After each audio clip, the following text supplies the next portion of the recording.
During the question answer session you did in 2004, you inserted that you hate smoking bans and seatbelt laws. Do you still hold these views? And if so, how do you justify being against laws for American health and that can possibly raise revenue through ticketing? The short answer is, however, yes, I do hold those views. I don't smoke cigarettes, and I try to wear my seatbelt. I have 4 kids. I encourage them to wear their seatbelts. I would not allow them to smoke cigarettes. However, I think that the federal government has no place trying to protect adults from their own behavior. Cigarette smoking, while bad and icky and all that, we're all outraged by cigarette smoking and we're very upset that it occurs. By the way, beer drinking, which everybody does, and the majority of murders are committed by drunk people. But like nobody mentions that because everyone drinks. So it's like, ooh, you're a prohibitionist if you're saying anything against alcohol. But anyway, whatever, we're all against smoking. It's not the government's place to tell you that you can't hurt yourself.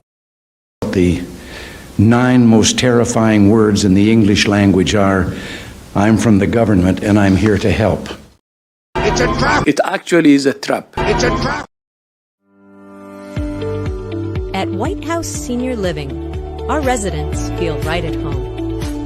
Our vibrant facility offers delightful activities and outings, round-the-clock professional care, and exquisite house-made meals. Well, I've been eating everything that's put in front of me. I've been eating all Italian foods, basically. And ice cream.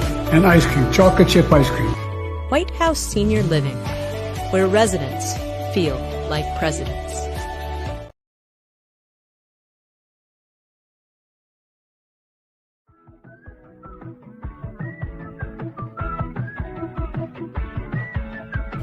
Science is back. And I choose science over fiction. And so if the science is demonstrating it's doing great damage, then I don't care what it does to a small business person who's selling this stuff. If it is damaging lungs, if it's causing the kind of damage that is said, and that study's not been fully done yet, if it turns out that it is, then I would eliminate it. I would make it, I would go after it in a hard way. I would make it broader, not just where he is.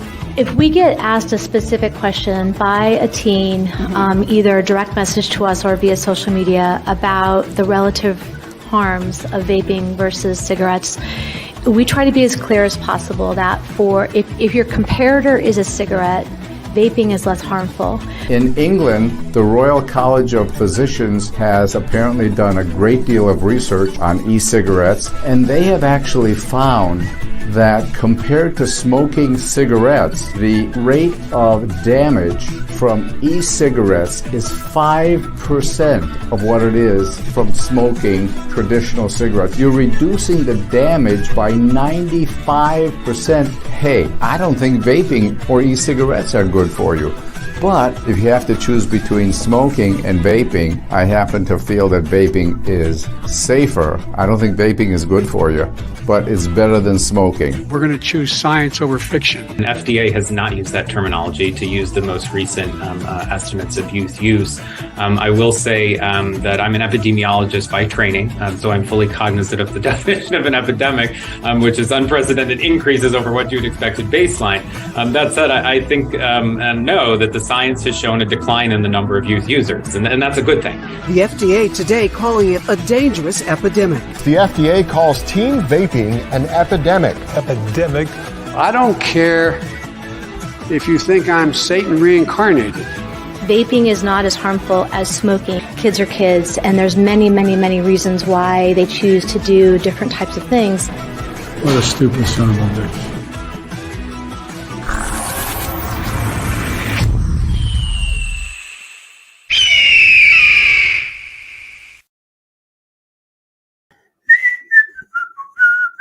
Oh, hey, we're live.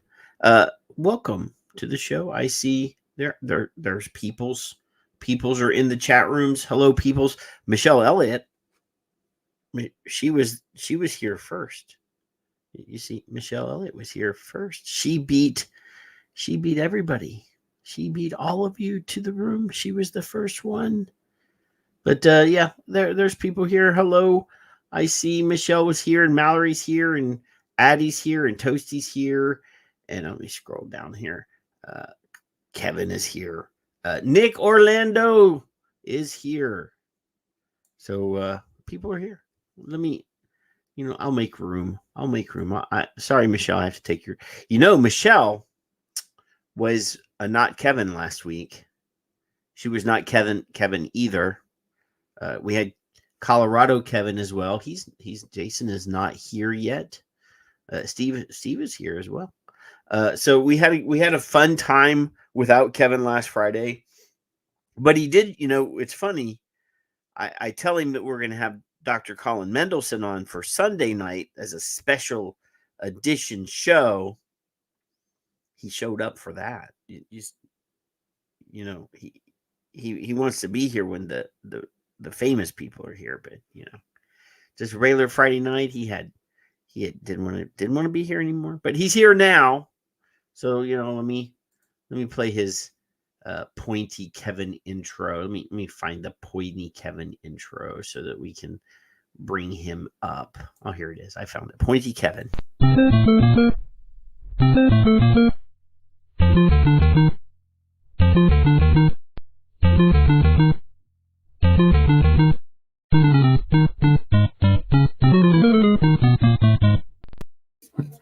Most of that is directed at you. Yeah. See, Nick says he loves the lid. Loves the lid. Loves got the Oilers hat on. This is when NFL teams were good. This is awesome teams before Tampa got a team because they're sucky as hell. But this is team right here.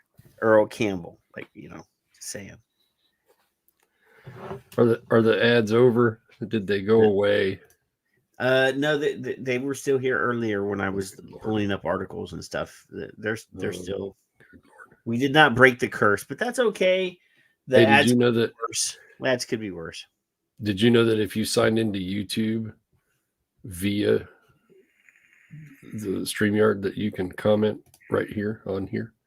Yes, Can you already do it? I can always comment. I just can't click on people's comments because if I click on them, they just show up on the screen. So if somebody puts a link in there, I can't do anything with it because when I click on it, it just shows up on like Nick's love the lid. See, I just clicked on his comment. So I click on it again, it goes away. But there's no way to click on it to actually go to the link.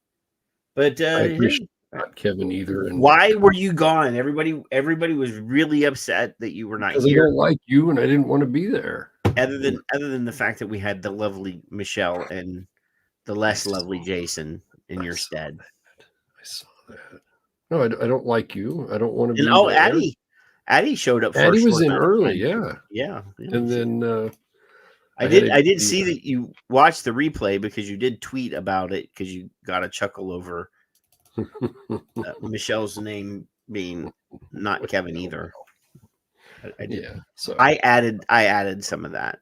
I did spruce up her name a little bit. I had to go skydiving. If you were on Facebook, you'd see exactly what I meant by that. My brother and I. Well, I know that you can't even lie about that, Kevin, because you're too chicken to get on a plane. That's right. It took you about 5 seconds. See? Thank you, Nick. See, he doesn't like you either. Well, he's lying to you. He was here. He just didn't come. He just didn't come in to the. I believe him. I don't care. It doesn't matter. He watched because I talked about Florida. Yeah.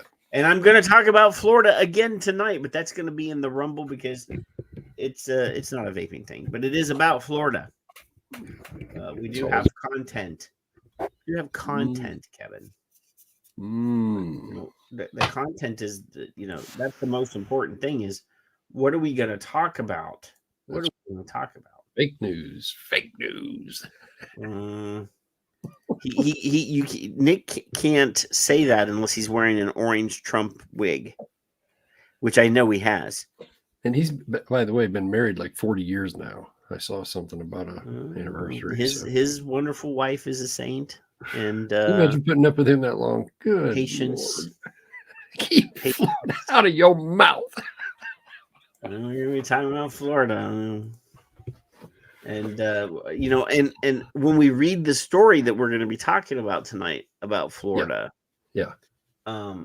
I'm going to let everybody have keep an open mind and formulate your own opinions. I myself have an opinion about the thing that we're going to be talking about, and I will express that at that time.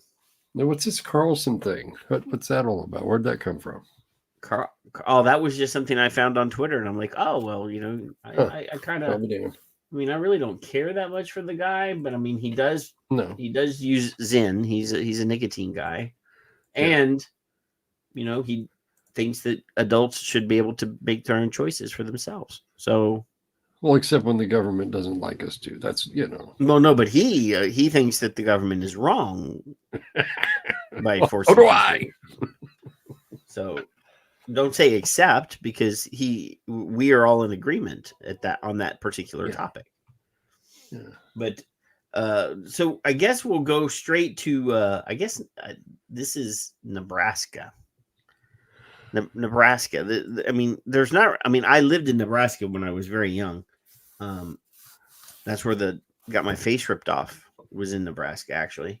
But they're passing some legislation over there. I think my wife is texting me. Give me 1 minute, because I love her. There are people still in Nebraska.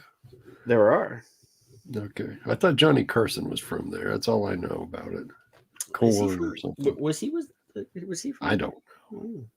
So anyway, this is from the unicameral update. This is Nebraska's legislature's official news source since 1977. Well, I don't think they had a website in 1977. But anyway, it says liquor, gaming, and vaping package approved. So look how they packaged all the sins into one. All the things kids can't do. In one, all the adult things.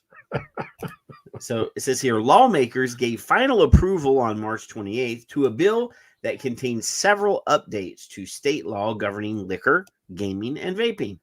LB 1204, sponsored by Omaha Senator John Kavanaugh, defines rickhouse under Nebraska Liquor Control Act, and allows the holder of a micro distillery or spirits manufacturer licensed to operate a rickhouse in the state if authorized by the Nebraska Liquor Control Commission. A rickhouse is defined as an off-site bonded warehouse that is kept and maintained to store spirits in barrels for aging in order to impart flavor from the barrel into the spirit. So apparently, prior to this, distillers were not allowed to age their whiskey. Oh my! In Nebraska, isn't that the only way to have it drink? Yeah, the bill also includes provisions of 3 other measures. You would think in a state that makes as much corn as Nebraska, that they would be much more, liberal when it comes to processing of that corn into different products. Mash whiskey, all sorts. I mean, there's all sorts of wonderful purposes of corn, and one of those is whiskey. Anyway, the bill also includes provisions of 3 other measures, including Bellevue Senator Rick Holdcroft's LB 981, which raises the quarterly tax filing threshold to $15,000 in gross proceeds for qualifying nonprofits that conduct lotteries and raffles. So if you're a church, you can now raise up to $15,000 in your, fundraising casino night or, raffles. I'm going to just skip down a little bit here. Bible Belt's a fun bunch, ain't we?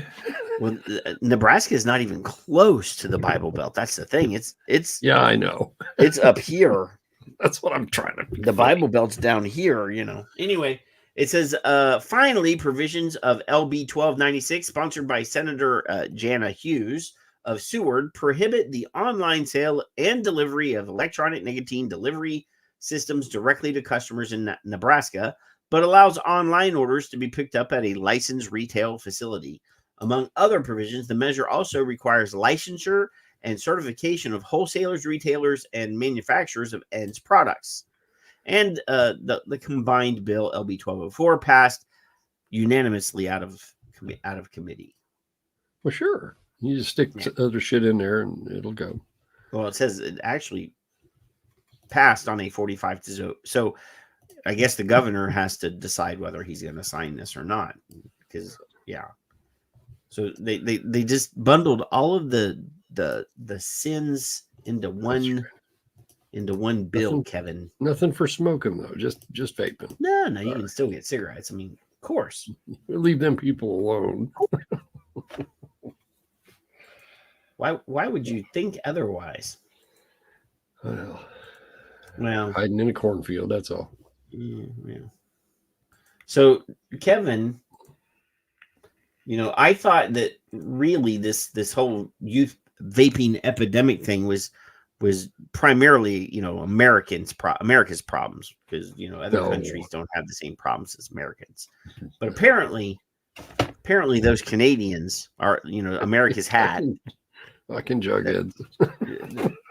America's hat. They got their own problems too. It says here, this is from the Toronto Sun, by the way. More security cameras, vape detectors may come to Ontario schools with a $30 million funding. $30 million to buy more security cameras and vape detectors for Ontario school. How big is Ontario? I have no idea. Is it bigger than Texas? I don't know. I've been to Niagara Falls on the Canadian side twice. No idea how big it is. Nick says, what I find crazy is that the overwhelming majority of these legislators and states cannot come up with the bill language on their own. They could really care less. This language comes from big tobacco. Yes, it does. We know that. That's exactly what they're trying to get themselves a monopoly, Nick. I'm telling you. Well, it's not really a monopoly. It's 3 different companies. So a triopoly. 3 different Monopoly games at once. That's nice. Yeah. More security cameras and vape detectors could soon be installed in Ontario schools with the announcement of $30 million in funding for school safety in the provincial budget this week. Wow. Education Minister Stephen Lisi says he is deeply concerned about students vaping in schools and hopes that installing vape detectors, which are similar to smoke detectors but detect vapor in spaces such as washrooms, can help them, can keep them safe and healthy. What I really don't understand is they assume that if they say it's like that people don't understand vape detectors, so then they have to go through and then say it's similar to a smoke detector, but instead it detects vapor. Really, in the name itself, is pretty self-explanatory, Kevin. Vape detector pretty much says what it needs to say. Yeah. They could have gotten rid of this whole hyphenated nonsense right in the middle. Well, it's just a thought, but when them little fuckers start stealth vaping, how are they going to detect anything? All right, I gotta get you to hush for a second, Kevin. You see, we're talking about something else, but the algorithm thinks that I need to read a story about a teacher molesting a student. It's right there on the screen. Or buy a hat.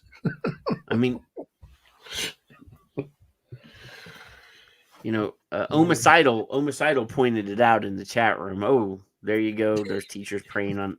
It's right there. They're fucking. This is why if you have kids, I say you should particles, Mallory. Out of those. So if you spray at it, it probably would, in my former professional opinion. Depending on what they're detecting. If it's got particles, it'll do it. I don't know. Depends on some how of the some fire detectors detect particles and some detect smoke. Right. Now, if you all right, here's your eye, right? There's the eye inside. And it's like one of those garage door beams. And when it has particles coming through, whether it's smoke, vape, whatever it is, doesn't matter, steam, don't care. It breaks that beam, causes it to go into alarm. Generalized. That's the generalized idea. Medical particles. Particles of teachers' brains. As long as it's not fecal particles, then we're all right. You know. Some of the most recent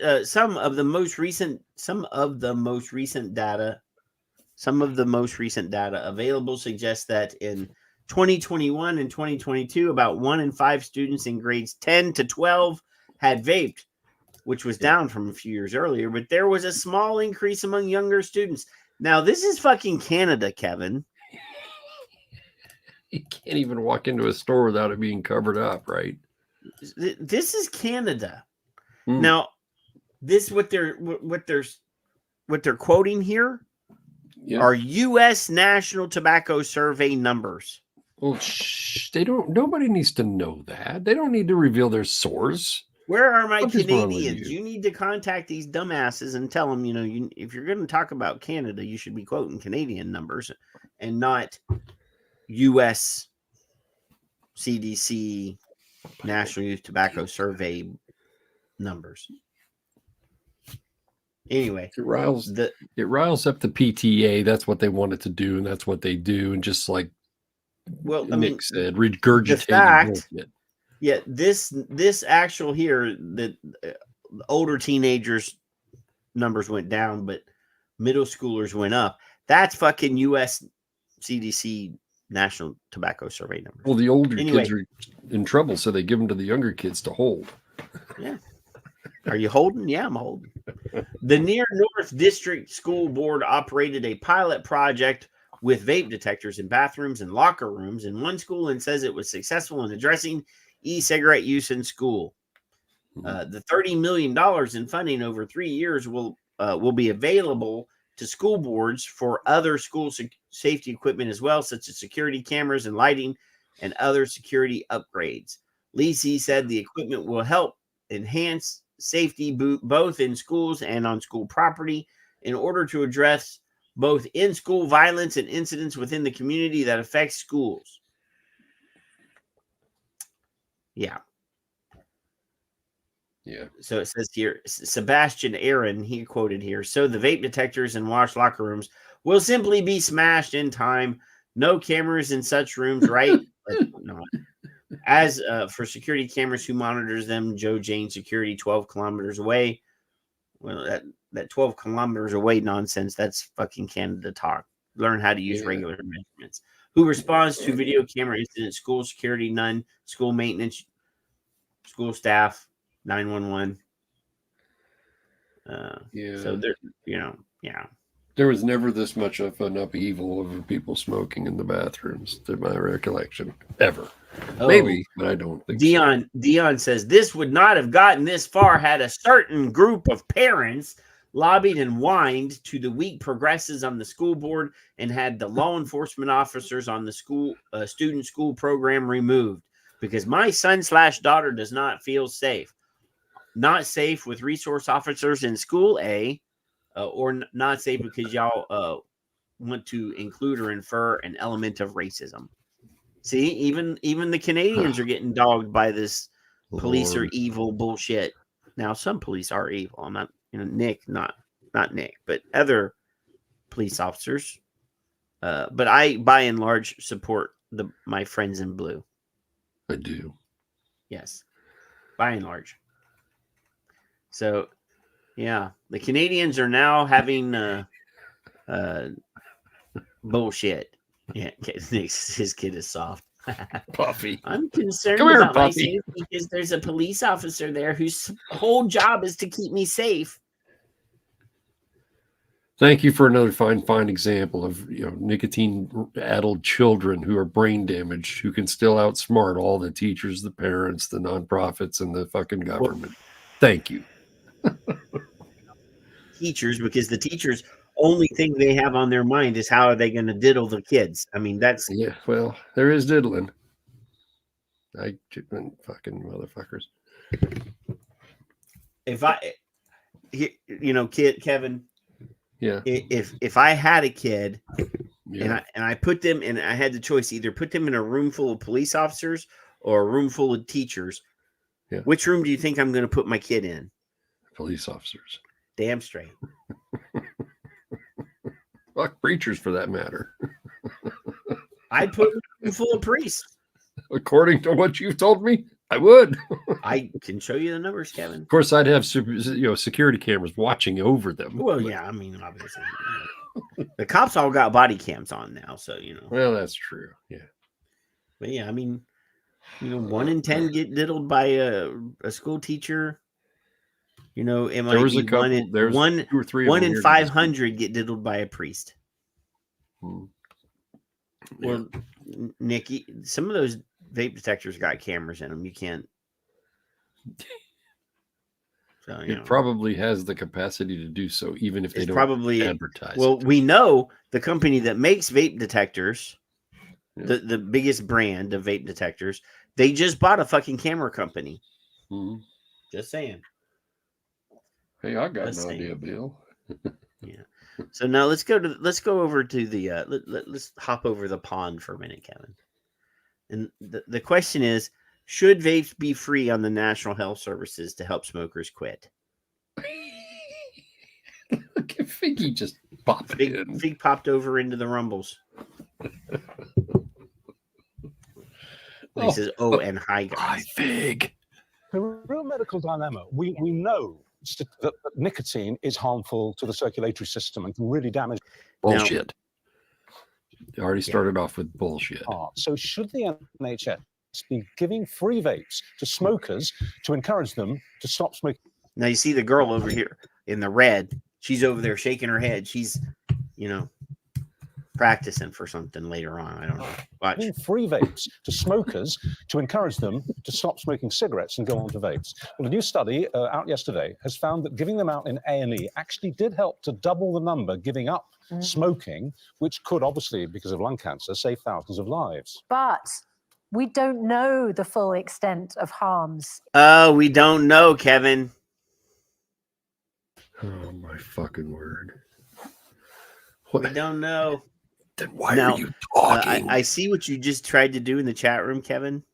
What? But you actually have to, on the bottom left, beside where it says post a comment, your comment only went to YouTube. Oh, I don't care. Okay, because he can't see it. You said hello to Fig. That's where I'm pretending to be. He can't see. Hi, Fig. Actually, it's hi, Fig. Well, at least Nick called him Fignaldo. I mean, So why is this crazy fish talking? Ewan Fisher joins us now. Oh, there's this. Remember, this is the kid that was gonna be a Navy SEAL, or he had some big dreams of being a boxer or something, and he got hooked on vaping, and it destroyed his health, and he can never achieve his dreams now. Ewan nearly died after taking up vaping at 16, needed an artificial lung to keep him alive, and doesn't think that vapes should be given out in A&E. But Dr. Ellie Cannon says vaping is an easy win, and it is still less harmful than smoking. Very good morning to you both. Now, I want the pro-vaping lady to destroy this boy. So rip his ass. Rip his ass. Now, I'm pretty sure she won't, but I really would hope her to just destroy his lies right here on national. Hey, Patrick, for the record, Addie said tainted. Tainted, sir. I don't want to hear anything about your taint. So Ewan, I mean, we don't know the full long-term effects of vapes. You do. Yeah, we don't you? Yeah, 100%. Obviously, after everything that I've been through, I nearly lost my life. I don't want to promote the vaping type of things. There's a lot of other ways that you could probably get help. Why do you blame vaping for what happened to you? Because there were studies that was ongoing from the biopsy that they taken from my lung once I came out of hospital, and it took quite a few years. And they also took the liquids off me and took my vape. Studies showing that there was chemicals within the liquids that did have the allergic reaction with my lungs. That what actually happened to your lung? So I went into hospital early hours of the morning. Many years ago now. Couldn't breathe. And I was really struggling to breathe. And they tried to turn me away to start off with. But I said, as a person who's really not very well, and my mum knows best, she told me, no, you're not leaving. So we stayed, and then it just went downhill from there. My lungs literally didn't want to work. I couldn't breathe, and I ended up in an induced coma and on 2 different life support machines. And you're still damaged now, aren't you? Yeah, I've got a lot of pains in my lungs all the time, and I've got a lot of pains in my lungs all the time. Yeah. Oh yeah, because he's still doing it. So there are two separate issues here, aren't there? One, there's the allergic reaction to the chemicals in the vape itself and then the delivery system. And there's the long-term damage that nicotine can cause to the heart. And I know that because my father died of a heart attack, and the post-mortem showed that it was nicotine. He was a heavy smoker. But No, stop, motherfucker. I want to see the death certificate that says nicotine is the cause of death. I want to see his fucking labs. I want to see the labs. I want to see his chest x-rays, because nicotine does not build up in the lungs, you dumb. Oh, that's right. The bunny's coming this weekend. Smarmy Brit. Had it done for his heart. Yeah, absolutely. What we have to remember is we've got 76,000 people dying. Oh, she's an actual doctor. Ellie. That's my sister's name's Ellen, yeah. Yeah. She's actually a doctor. Now let's hear if she actually destroys this child. Every year in the UK from smoking related issues. We're not just talking about lung cancer, talking about other cancers, cervical cancer, esophageal cancer. Cervical is cervical, by the way. Circulatory disease. Circulatory disease, not to mention the heart attacks, the strokes, and all things like that, and COPD. So we've got this real problem with smoking, and nobody's ever said vaping is great and risk-free. Yeah. What we've said from the outset, what Public Health England said, was vaping is a way to reduce the risk of smoking. You're right, we don't know the long-term effects. Now, woman, shut it. But what you were right there. You were good. Then you just start regurgitating just a bit outside nonsensical stuff. I mean, what do you want for long term? I mean, what are we in here, Kevin? 2024. So I have 14 years of vaping under my belt, and not a single respiratory infection, not a single cold.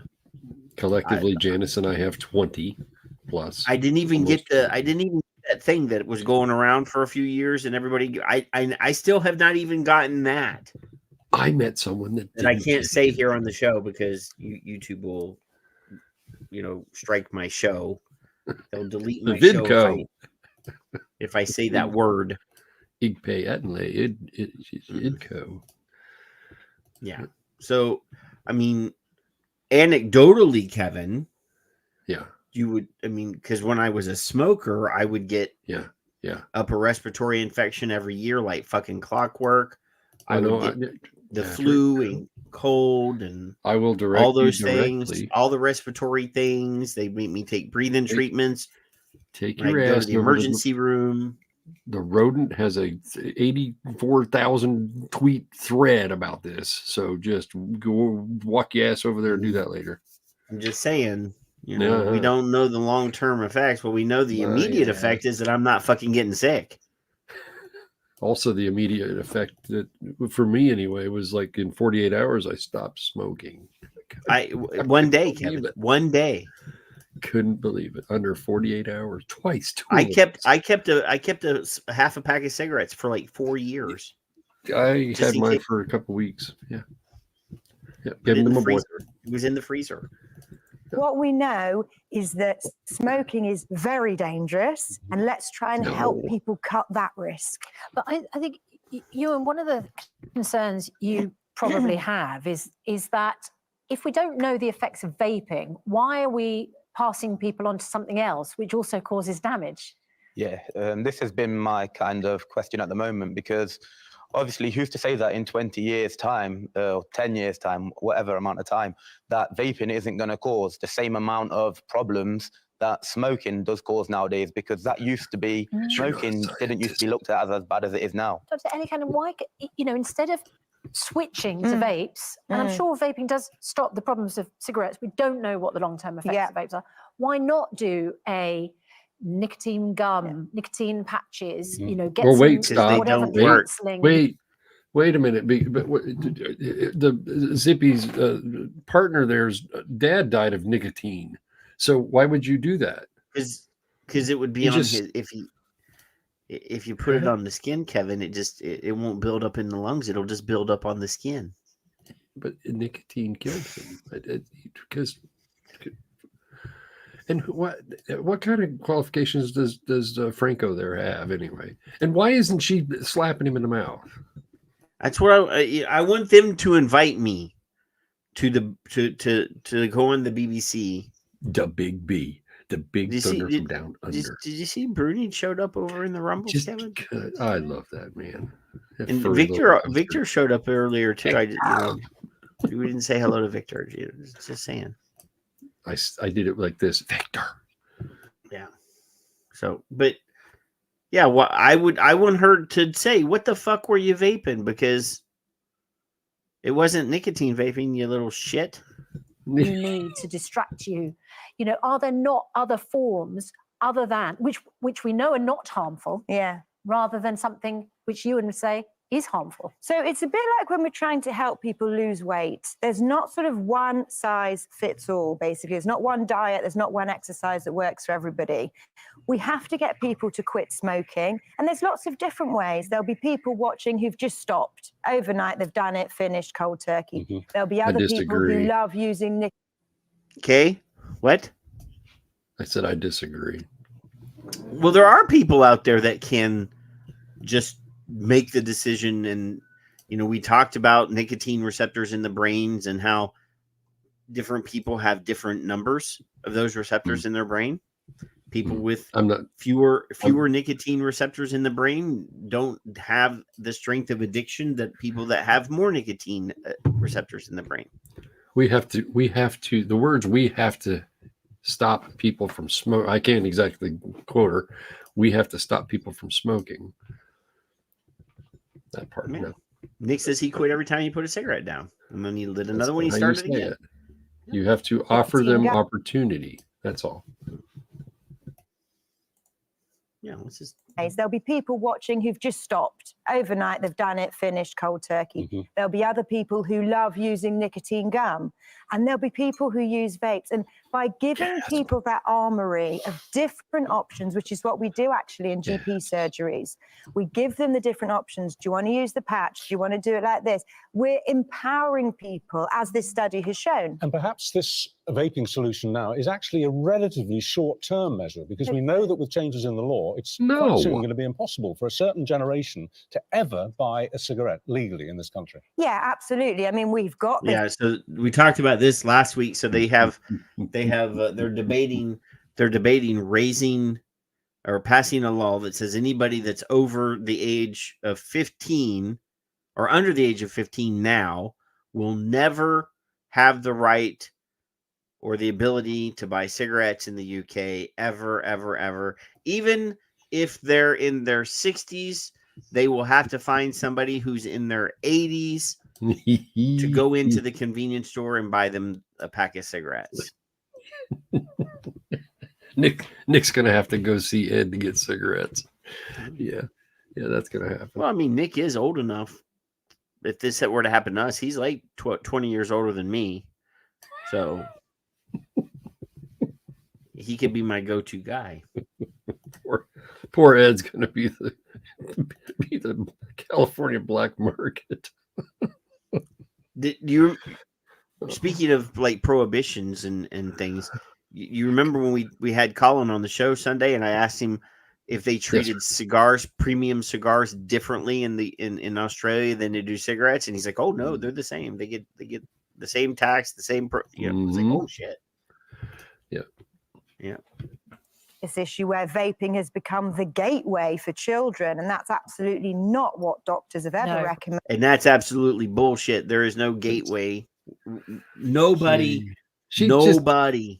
has just ever been outside has ever been able to prove with any veracity that people go from vaping to smoking. That kids I can prove it who vape are suddenly starting to buy cigarettes, because if that were true, Kevin, then those numbers, the youth tobacco numbers would not be going down. They'd be going up. I haven't caught Logan smoking or vaping yet, nor his friends. None. Nobody. You know, Kev, if he's a little redheaded ninja ginger, he'll probably figure out a way. He was imitating me this weekend or this week. He showed me how I walked down the hall. Like an old man, all bent over. Pretty scary and accurate, yeah. And we had crazy straws. So there you go. Recommended. We've only ever recommended it as a risk reduction for smokers. Well, what do you think of these colourful, exotic vaping shops that have sprung up on the high streets? Terrible. It's just money making, and it is absolutely trying to attract an audience. It's trying to attract. All right, I hate this woman now, Kevin. See, just a bit outside. All I know is, go ahead. She's just, regurgitating the anti-talking points now. She's that's what they want you to do. They're colorful. Well, I love vaping is good for people that smoke, but they're those exotic colors and things that taste good. Fig, calm down. That's so abhorrent. It's so evil. If you try to influence me to think the way you do just because you want me to, then you can go fuck yourself. Well, but that's what they're doing. If they really wanted to, they should have brought a real pro vaping advocate to tell the truth, to get on there and destroy this child.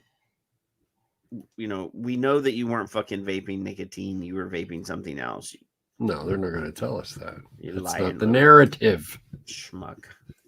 Children and young people into vaping when they never smoked. You and your final message to anyone thinking of taking up vaping if they don't smoke already. Just please don't do it. After everything that I've been through, it's not just you it affects, it's your whole family and everyone around you. And it does play a mental effect in the long term. Thank you both very much indeed. I wonder how much that little brat got paid. Did you have DARE when you were in school? Do you remember that? Or was it something similar? We had Mothers Against Drunk MAD. We had Mothers Against Drunk Driving. Yeah, we had MAD. So take that for a second. Go back to your 11-year-old childhood head and think to yourself as you're seeing this presentation, how the fuck am I going to get all this stuff? I'm not old enough to do any of this. So why don't they start these interviews with these fucking kids by saying, how the fuck did you get that to begin with? Huh? Zippy? How did you obtain that? And then move on from there. Some homeless guy was sitting out front of the some guy named store, and I bought a 12 pack, and I gave him 6. We just don't know enough, Patrick. That's how we did it, Kevin. That's how we did it. I'm saying, well, it's all right. So so anyway, Zyn products are now like that's the new epidemic. Kids are already hooked. Zyn is the new jewel. Nice. And nice. They're Zynfluencing. Zynfluencing. The Zyn detector. Yeah. Because So big. They're saying now that the Zynfluence is so strong that it is Zynfluencing big tobacco. Big tobacco is now under the Zynfluence. The popularity of nicotine pouches has echoes of the vaping crisis. That should worry the industry. Well, since Philip Morris owns Zyn, so why would they be quaking in their boots about Zyn? Well, there was probably a private email to somebody that said, "Hey, listen, we need some boost on this, and we gotta increase sales quickly. So start complaining about it. Thank you. Have a nice day." Yeah. So there's a picture of some Zyn. Don't they look so scary and threatening, Kevin? I'm just quaking in my boots. Are you afeared? Are you afeared of the Zyn pouches scared. there, Kevin? Are they in? Is that picture? Is it influencing you? I'm almost as afraid of those as I am of going camping with Fig. Fig doesn't go camping. Well, I don't know that. He but can't take all of his product with him. He has so much stuff he has to, He's got the hair care. He's got the liquids. He's got he holds his drone, because he likes his drone. He holds his drone over his face like this so that it can poof his hair up for him. The banana comb and yeah.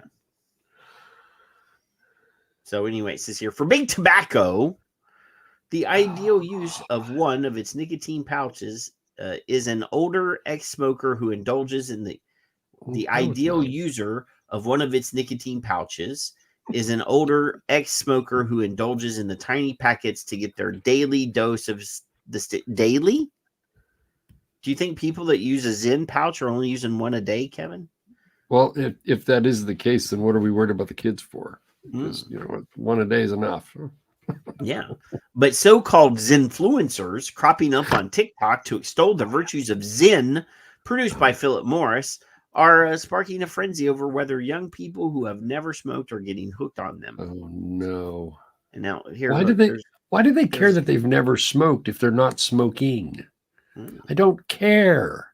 Stop telling people that. Fuck off. So it says here that Philip Morris's nicotine pouches are growing strongly. Good. I hope they do. I don't need them to be any bigger. It says nicotine cans, U.S. shipment volumes, 12-month rolling average. So in the first quarter, they were shipping 69 million. That's in 2020. 69 million per quarter. Right? 69 million cans? Yeah. Wow. But now here we are in the third quarter of 2023 or quarter four of 2023. 385 million cans. Well, thanks to advertising from Chucky and the other fucking retards in the Congress and the Senate and the states and and of course PAVE. Thank you, ladies. I appreciate it because you're helping to reduce the smoking rates. The debate over Zyn, as well as Velo from their rivals at British American, is eerily similar to that which engulfed the vaping around 5 years ago. At best, this is a reminder that big tobacco's transition from cigarettes is potentially reduced risk products such as electronic cigarettes, devices that heat rather than burn tobacco, and nicotine pouches will not be a straight line. At worst, it's a warning that they may not be able to count on these alternatives to generate earnings as smoking declines.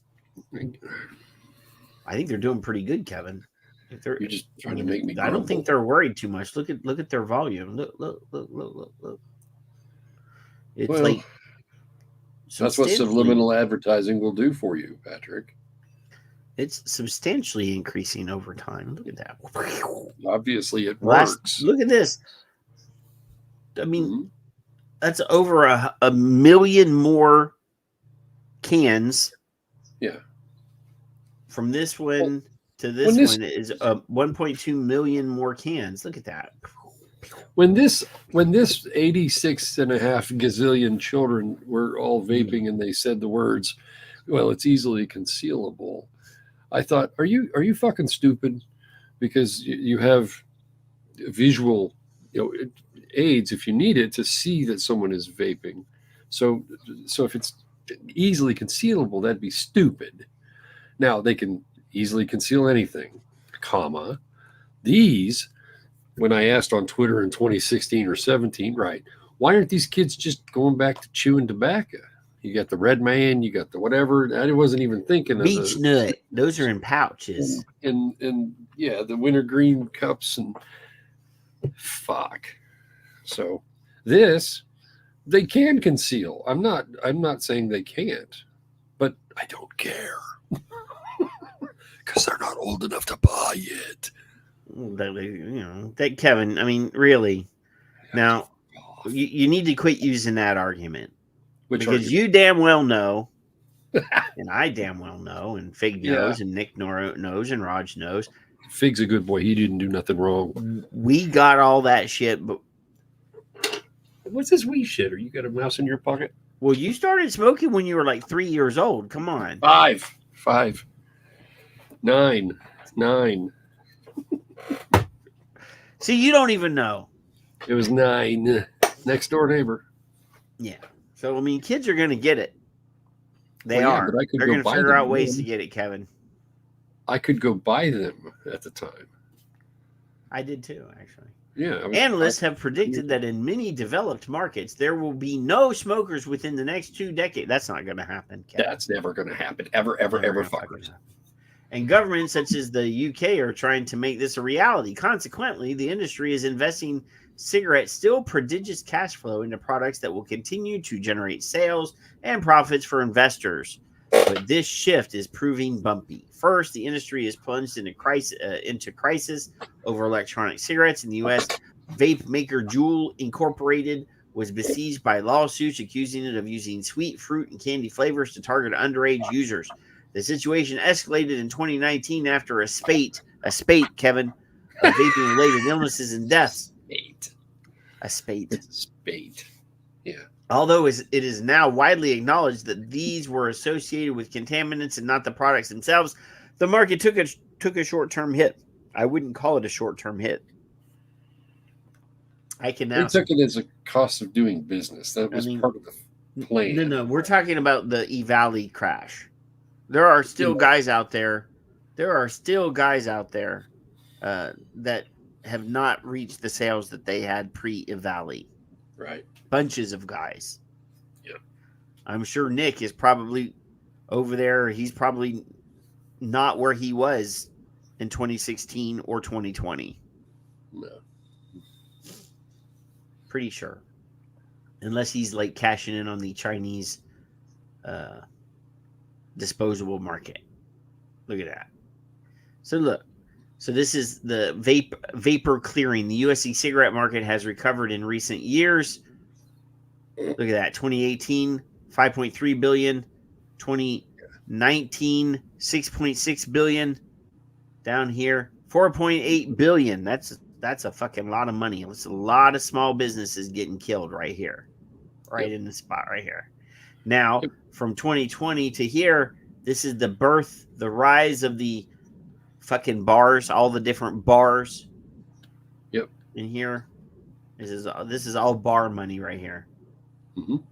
And it's not the kind of bar money I like. It's that I can actually spend at a bar. This is Yep. But all of this is fucking bar money. This is guys reaching out and grabbing the quick sale products that people buy. Don't get me wrong. Sure. But all of the sales of those bars, they don't help any American businesses really, except for you. Yeah. Yep. So Nick's down here, 300K down. Look at that. See? That's a lot of fucking money.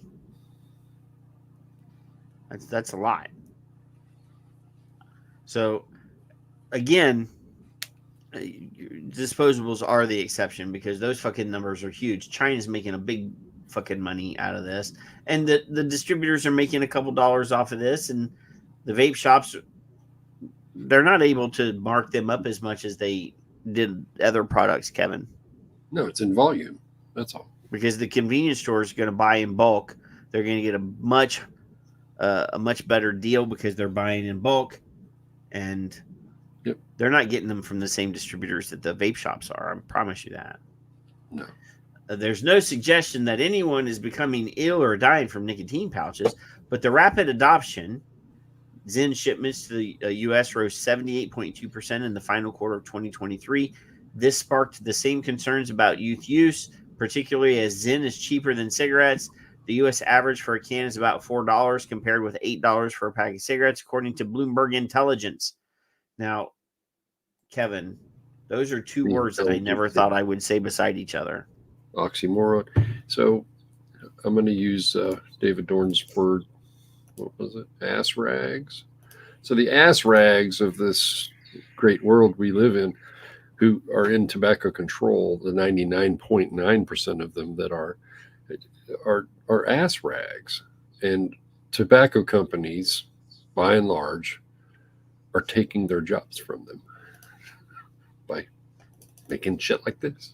Paul's over here saying howdy, but he's been here a while. Who's he saying about howdy to? He's been here before. He was up there. I just saw he's way up here at 9:32. He says no chocolate here, unless he was looking for Chris, and Chris is not here, so he left. I don't know. He's looking for to eat the bunny. Yeah. Ass rags. That wasn't mine. That was Dave's. Yeah. So anyway, Philip Morris, which owns Zyn after its $16 billion acquisition of Swedish Match in 2022, was hit with its first lawsuit this month, alleging that it marketed nicotine pouches to teens. The company said the complaints were without merit and would be vigorously defended. Of course. Philip Morris also said it did not use social media influencers and had refused every request to work with them. It said it's focused on market squarely on nicotine or current nicotine users over the age of 21, the legal smoking age in the U.S. Which I've never seen a Zyn commercial. Conjecture, subjective. I've never.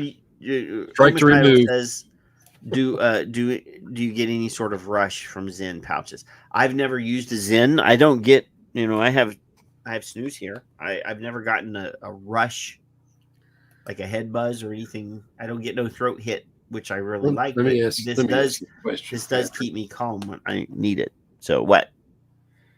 If you said, well, I get a rush and I like it, and then I said, well, I don't like that, you shouldn't be doing it, what would you say? Fuck you. Fuck you. Fuck off.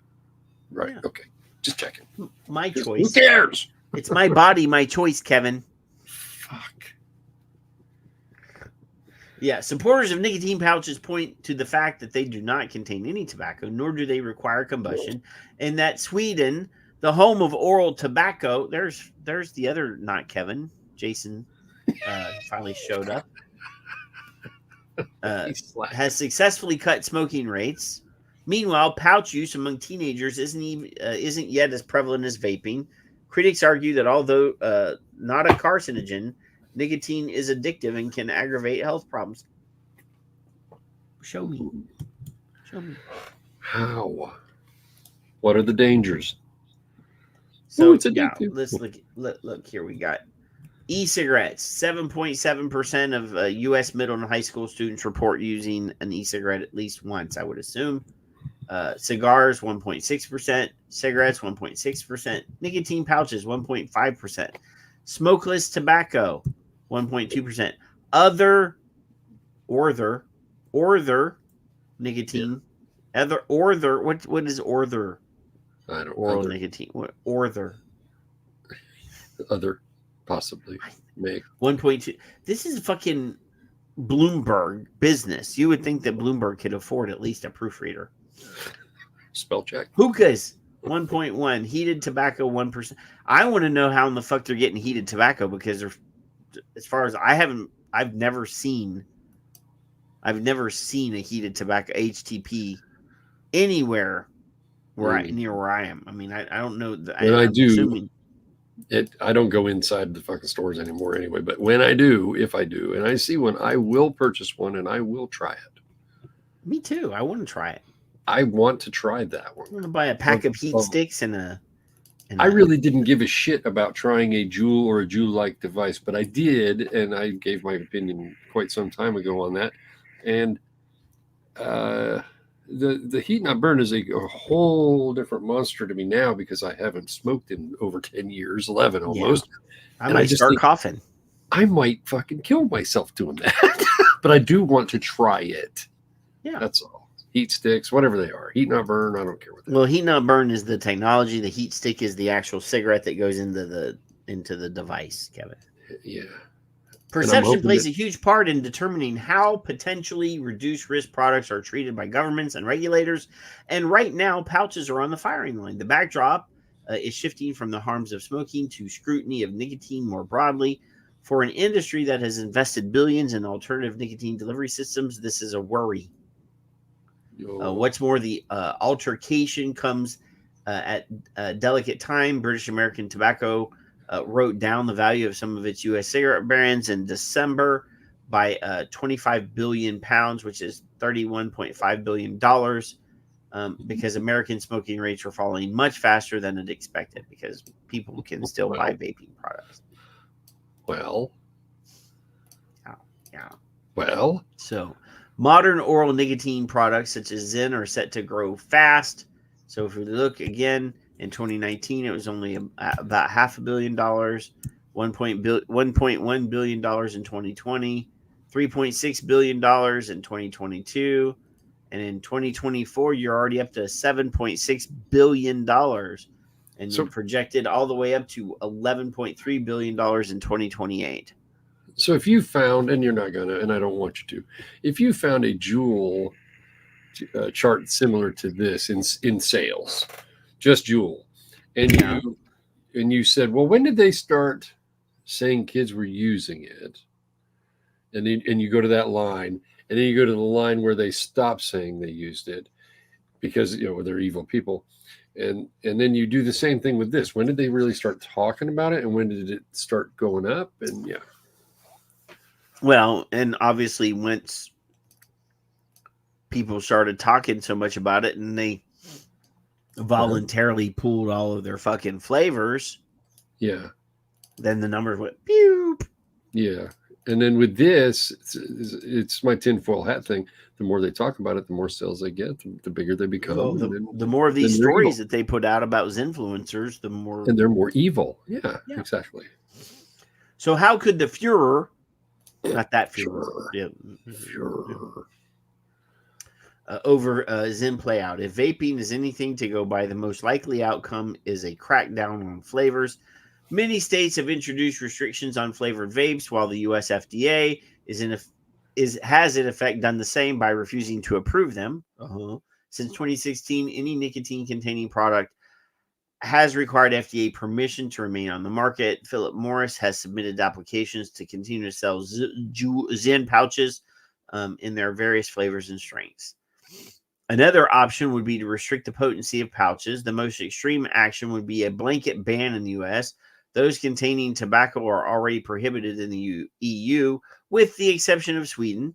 In a further challenge to alternatives, the UK government is proposing to include heat not burn devices in legislation designed to phase out smoking. It also plans to give ministers more power to regulate vaping. Philip Morris has been the most vocal about smoke-free products. They generate 39.3% of revenue in the fourth quarter of 2023. So almost, pretty close. That's not, pretty close to half of their fucking profit is from think of the margins. Non-smoking products. Think of the margins. Think of the chemicals they don't need to produce cigarettes and the cost incurred. And then think of these, and they just go, well, these, we make a lot of money off of this shit, right? And they're not getting yelled at as much. In fact, they're being supported by some senators. Yeah. Free advertising is good. So, at the end here, the conclusion is Big Tobacco talks about a smoke-free future. It must contemplate a nicotine-free future, too. No. Hey, look at this. Michael R. Bloomberg, founder and majority owner of Bloomberg News parent Bloomberg LP, has been a longtime champion of tobacco control efforts and has campaigned and given money in support of a U.S. ban of flavored e-cigarettes and tobacco. Michael, that's their disclosure. Yeah, with all my heart and soul, fuck you.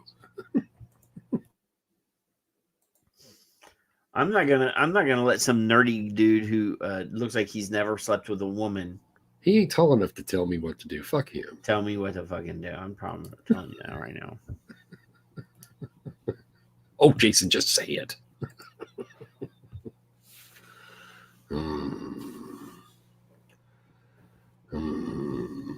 Oh, do you see Nick playing around, back and jumping over site to site?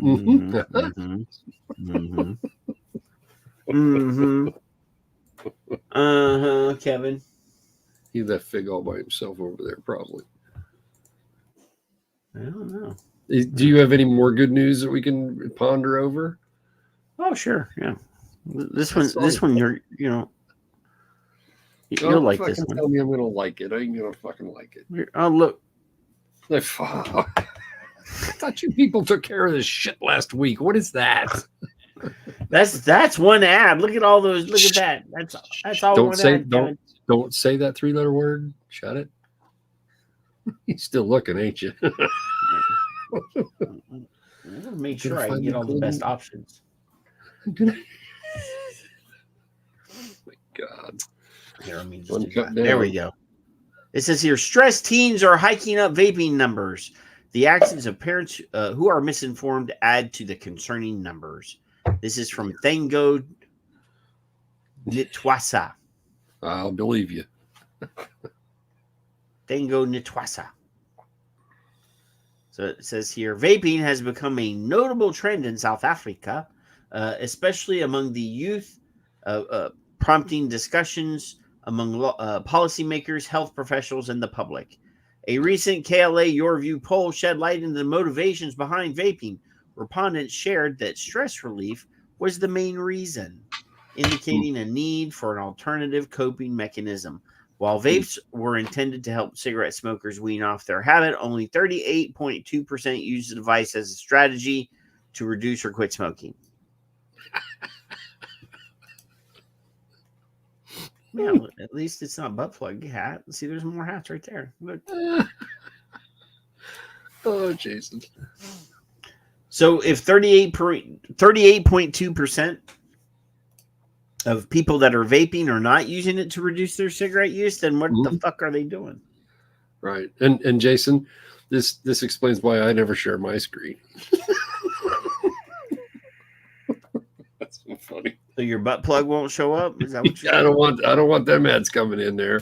Your ball gag, you know. Would you say 58%, 38%? 38.2% are not vaping to reduce their smoking. You know, I got such. So what are they vaping for then? Are they vaping and smoking at the same time? I mean, well, I've got such low confidence in any official in government and public health that I don't even know what to say anymore, other than they're all ass rags, every one of them. Some more than others, but yeah. Perceived health benefits and following fads held 36.6% and 36.4%. From those who also associated their smoking trends with vaping, as they believe vaping is less harmful than traditional smoking, or found a cool factor to the habit. So if they're 36.6% are vaping because they think it's healthier than smoking, aren't they smoking? Are you vaping to wean off their smoke? I mean, right. They're already on their way, right? Okay. Or they avoided it in general completely. And I'm sorry, but I mean, I've seen Kevin, so I know that vaping does not have a cool factor.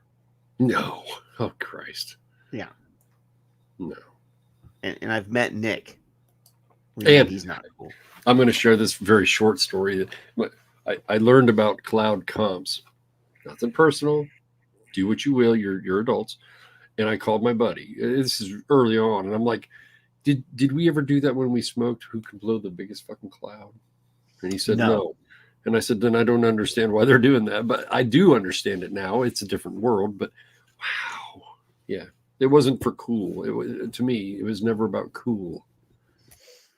Yeah. Now, I did have a cigar competition one time, but it wasn't about the size of the cloud. Yeah. We were racing to see who could finish, because Rocky Patel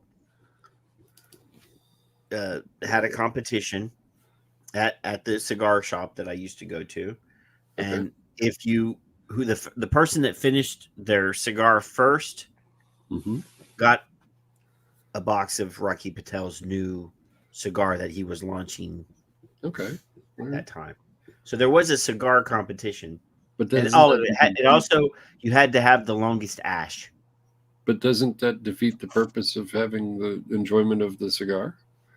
It does. That's why he gave you a free cigar, right? And then if you had the longest that sucked, ash, didn't it? Here's another one. Yeah. So it says here's the breakdown. A total of 31.3% of respondents felt that the products were accessible, and 30.6% considered vaping to be more affordable than traditional. So again, 30 points, you add all those percentages up together, a huge percentage. So here's a breakdown. So 41.5% said it was for stress relief. 38.2% was to smoke less. 36.4% said it was because it was trendy. Now, if you add all this up, that's way more than 100%, by the way. Just want you to know. Yeah. And cost effectiveness, perceived health benefits, accessibility, peer influence was 26.4%. Family influence, we want you not to die, and 21.9% were advertising. Again, I don't ever see advertisement anywhere. Only in the news and on social media from people who shouldn't be doing it. Subliminal ads are real. A recent study conducted by the University of Cape Town Lung Institute highlights that a significant number of South African pupils were vaping. I can't get my vape into my eye. I don't know how they're doing. Oh, they mean school kids. Okay, I got you. Not pupils. Okay. This study shows a discordant pattern across school grades, with 26.5% of pupils in grade 12 admitting to vaping, but 26.5% of high school seniors in South Africa could be 21. Right. Or 18 at least. The percentage declined slightly in lower grades, with 17.4% in grade 11, 13% in grade 10, 10.8% in grade 9. The statistics point to a growing inclination among youth towards vaping, raising alarms about its potential health implications and the necessity for parental vigilance. Oh, really? Huh. Look at that. Parental vigilance. They're saying, you know what? Parents, do your fucking job. Keep your kids in line. Jason. Jason is, well, I mean, he was in Colorado last week, so his head is probably still in the clouds. Parenting is an action verb. Yeah. So, that's enough of that. So, well, isn't it? the Utes are vaping. The Utes are vaping in Africa, South Africa. I don't think any of this Ute trouble happened until Nick got off the streets. Is that probably a coincidence? I don't know. Are you implying that he was?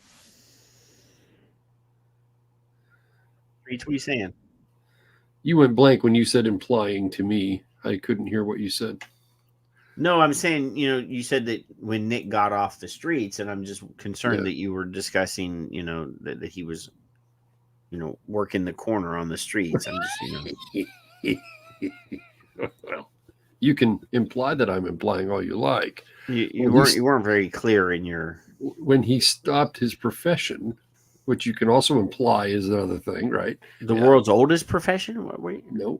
No. When he was a popo, and then all of a sudden, just on your brakes, Nick. I hope. Once he stopped doing that profession, all these fucking kids just went crazy. So I think we should just blame Nick. Yeah.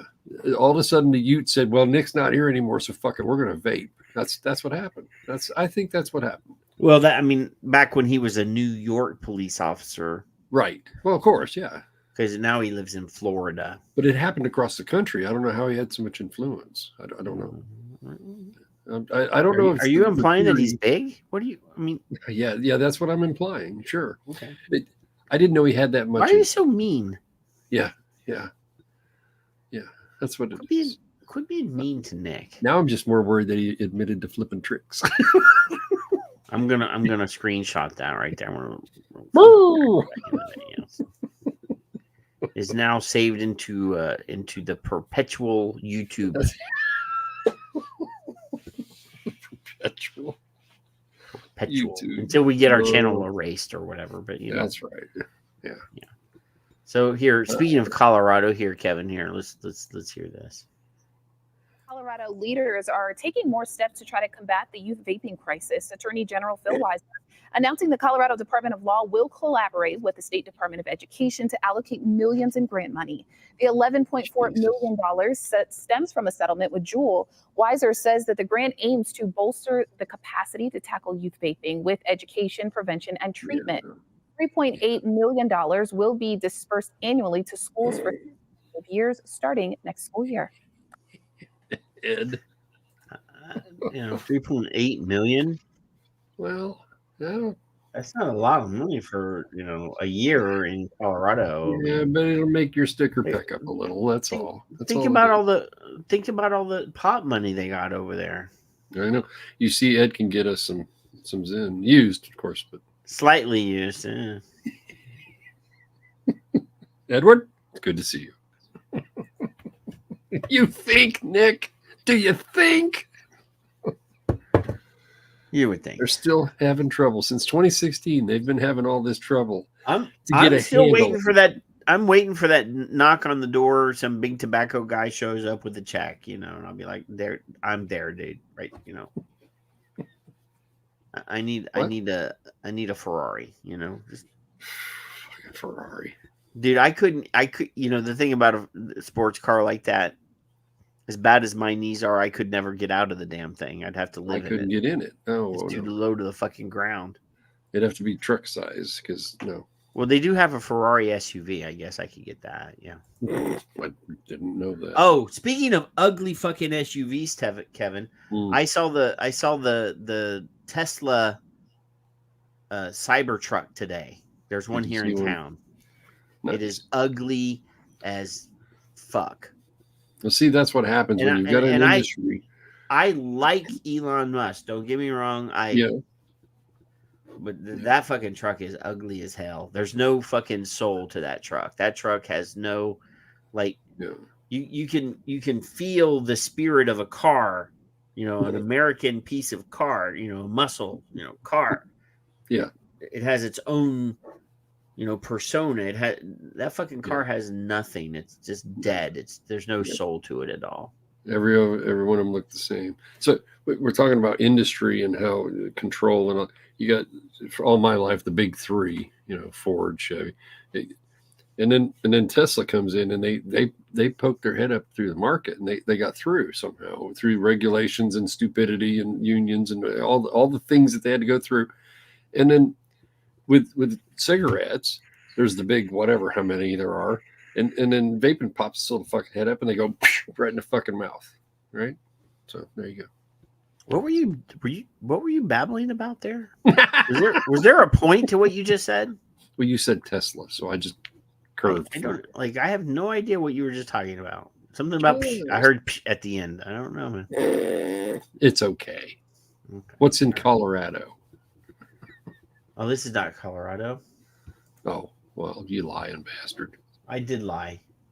No, I did play the video. I just played you a 26-second video of Colorado getting an $11 million grant to put up. They're dividing it over 3 months. No, that was it. I thought there was an article after it. No. This is about Scotland. Oh. Edinburgh schools take a stand to stop teen toilet vaping. Man. What kind of battery does a toilet take? I don't know. I mean, that's a big fucking tank is all I'm saying. Wow. That holds a lot of liquid. Somebody's got to make a meme for me. Let's see. There's going to be an ad. Well. See why over 6 million people switched to TurboTax last year. The TurboTax. Have you bought a hat today? Call us. I have not. Hey, it's Intuit TurboTax. Yeah. I did that this week too. That was fun. I don't even want to think about it. Yeah. Hey guys, clear off. Honestly, you're having a laugh, and you've been vaping in here as well. Breaking lunch, really. We're out, and there's a team of teachers who have volunteered for this, so they'll go round the school premises and they'll come into hotspots like this place here. Oh, did you hear that? I couldn't hear. So he's the video starts. It's foggy, so you can't see, but he's accosting a student for vaping, and then he says they have a team of teachers who patrol and go into the hot spots to find the kids vaping. Thank you, Ed, for getting me. A team. There's a team of teachers who have volunteered for this, so they'll go round the school premises, and they'll come into hotspots like this place here. I'll catch them It's fuckers. disruptive, actually, because there is nicotine in these things. So you remember we had the principal, or not the principal, the superintendent of Atlanta School District in Georgia saying that his fucking teachers don't have time for that? Yes. Ain't nobody got no time for that. You remember we played that? They do in Scotland. Yes. Here in Scotland, the teachers got time to walk around and teams of them and supervise the children as they're, trying to be wild animals in school. And while they're circling the wagon, the kids are in the classroom vaping. You see where I'm going there? Yeah. And that's addictive, so they're looking to get out of class more often, to come down to the toilets or to somewhere to just have a vape and satisfy that craving they have. Kevin, when you were in school, I know it was a long time ago, and it's probably very traumatic because you have nightmares of the dinosaurs eating your classmates and stuff. Yes. But did you ever leave class? Did you ever raise your hand and ask to go, drop a deuce or something so that you could go smoke a cigarette? No, if it coincided, but I wasn't purposely trying to go smoke only and be done. I waited until the class was over before I would do it on the way back to the next class. Yeah, or during lunch break or something when we could smoke in the hall. I mean, we didn't have any teachers looking at us, but they didn't give a fuck. So you take a few hits, you put it back out, you're done. Yeah, and I never sat down in a school toilet ever. And I can't remember more than probably 1 or 2 cigarettes a day when I was in the smoking area after lunch. 1, maybe 2. On a 10-minute break, I could smoke like 3 cigarettes. Yeah, I could do 2. Professional smoking, yeah. Yeah. Hot box. Is where we can find young people congregating to vape. And so we've installed this morning this new vape alarm. So when they detect a vape, they immediately start screaming. So it's a not loud, audible alarm, and then it texts a phone to let us know there's someone in the area who's vaping. Anecdotally, from our social education teachers, where they're able to have those frank conversations, How did they test that? Who did they test it with? Why is it on school property? The teacher pulled her vape out of her purse and went in there and showed. That's crazy, isn't it? Isn't that fun? At least half of our young people are saying they've either tried it or are vaping. Okay. So most of them, that'll be a one-off thing in a way, but it's more significant than we would see in smoking. Installing the vape alarms allows us to focus on some of the other areas. We're quite a large building, but also we want to make sure that the message is loud and clear. Vaping is not acceptable. We will not permit it. We will not promote it. We will not permit it. We will not promote it. It's not acceptable at the school, woman. I mean, again, so Scotland is now installing vape detectors. Next, it'll be security cameras, and then after that, they'll take the door off of the bathroom stalls, and then they'll take the bathroom off the door, bathroom out of the. Then they'll have the principal come around with his camera and poke it under the girls. All of these tactics that have been used here. Will they'll strip search, kids. Yep. Nick's comment. The problems, it seems to me, I don't pay attention to the numbers. It seems the numbers have increased since the smoking rates have gone down, though. Well, I mean, directly address that comment. I think our younger people are having mental problems because they're being told their whole life that they're special, that it's okay if you just show up. You don't have to. Well, sure. You don't have to try to be excellent you get a anymore. Trophy and you get a trophy. It's not just one thing. It's a whole pile of things. Then, they start to break their psyche breaks when somebody finally, after years of their whole life, tells them no. Yeah. Well, of course. So then when they hear no for the first time, then traumatic. It's traumatic experience. Then it crushes their spirit. They don't know how to handle no when somebody says no to them for the first time. So that's one of the reasons why they're snapping like twigs mentally because they don't know how to cope when somebody doesn't tell them that they're special.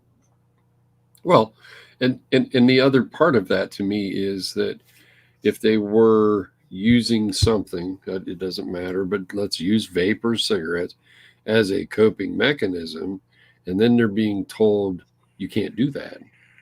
But we're not going to give you another alternative. You just can't do that. That's bad. And we want your friends to make sure that they're going to bully you into believing and being gaslit to not do that.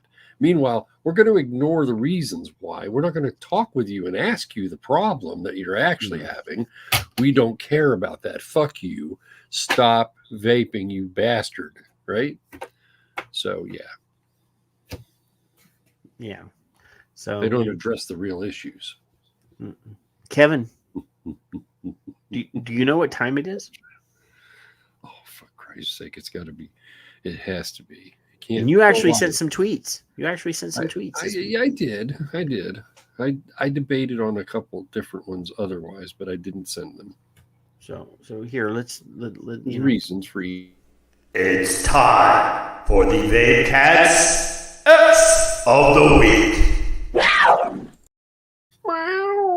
Here, kitty. So, what? Rob, you sent me this one. Rob says that humans smoke over 60 different plants around the world, all cause cancer via byproducts of combustion. How many do you think contain nicotine? I don't know. How many? You're the fucking smart one. You tell me. I would assume all of them except for maybe marijuana. Right, I would think so. Or too. only tobacco. Sure. I don't know. One of those tweets that make you go, But Sam down here, Sam says all of them because nicotine is more addictive than cocaine, heroin, meth, PCP, and gummy bears combined. And the only reason to smoke is to get high on nicotine. That's right. That's right. That's why I'm a chucklehead. That's from Sam, Vaping God. I don't know who Sam is, but okay. I follow him. He's Sam's got 65 followers, or no, 42 followers. I think it's a new account from an old account, and I can't remember who it actually is. But anyway, yeah. So then wait, there's more. You sent David Dorn. Because Dave, who's quietly tributing him tonight. So it says, just in case you ever wondered what lying, scheming, obsessed wank puffins post, and the senile old ass rag thought he made it so I couldn't see. Bit miffed he hadn't had to go at me though. Did you see that Simon came after us last week? I did. Can you imagine two fucking chuckleheads being a concern? I have to scroll down here. And it really wasn't us. It was Doc. But you see the piece of shit he did. He is a piece of shit. You see what he did. Well, he watched our show, Kevin. Well, he pretends that he watched the fucking show, Patrick. Pretend. But, he went after us and Colin. Here. No. You didn't call us chuckleheads, so it doesn't even count. No, this is not. No, it is. It's down here. So here he goes. Since I can't see him, we have to thank Baker B for screenshotting this for us. But 3 times retired vape promoter Colin Nelly Mendelson, back in the mainstream, whining for an hour to U.S. fellow Son of Liberty Gas Bag with 250 subscribers. Ticking Godwin's Nazi referencing reduction ad Hitlerian law. Yeah. So, that sounded like what we did, I guess. I don't remember any of that, but all right. So generalizing. I had to respond. I said, poor simpleton Chapman doesn't really understand how decentralized media works. Sure, my YouTube footprint's not very big, but podcasting lets you distribute to lots of places. And there's my There's my stats: 235,000 downloads. That's right. Piece of shit. So I want you to know I probably have more downloads than books you sold. So he reviewed my blog of him, so I'm happy. Yeah. I don't care. So just I felt kind of targeted here, Kevin. No, poor thing. I was a little sad that but Hang on, now I'll I get see the that trophy. I'm not, but anyway, Simon is over here. What's the saying? Lie down with dogs, get up with fleas. Top UK tobacco control pro vape pair dined with Juul vape reps and got milked. And then there's a link to the examination. Alarming large study finds evidence of substantial cheat DNA myelination linked to carcinogenesis in vapors, including those without substantial smoking history. TikTok. I don't know if you know this, but he's slandered people, if that's the right word. I don't recall, Right. but he's had to apologize publicly at least twice already. So if Simple Simon Chimpman wants to be a punk bitch to another professional, then I guess he can. I don't know. I'm not sure how it works over there. Yeah. I'm just, disappointed.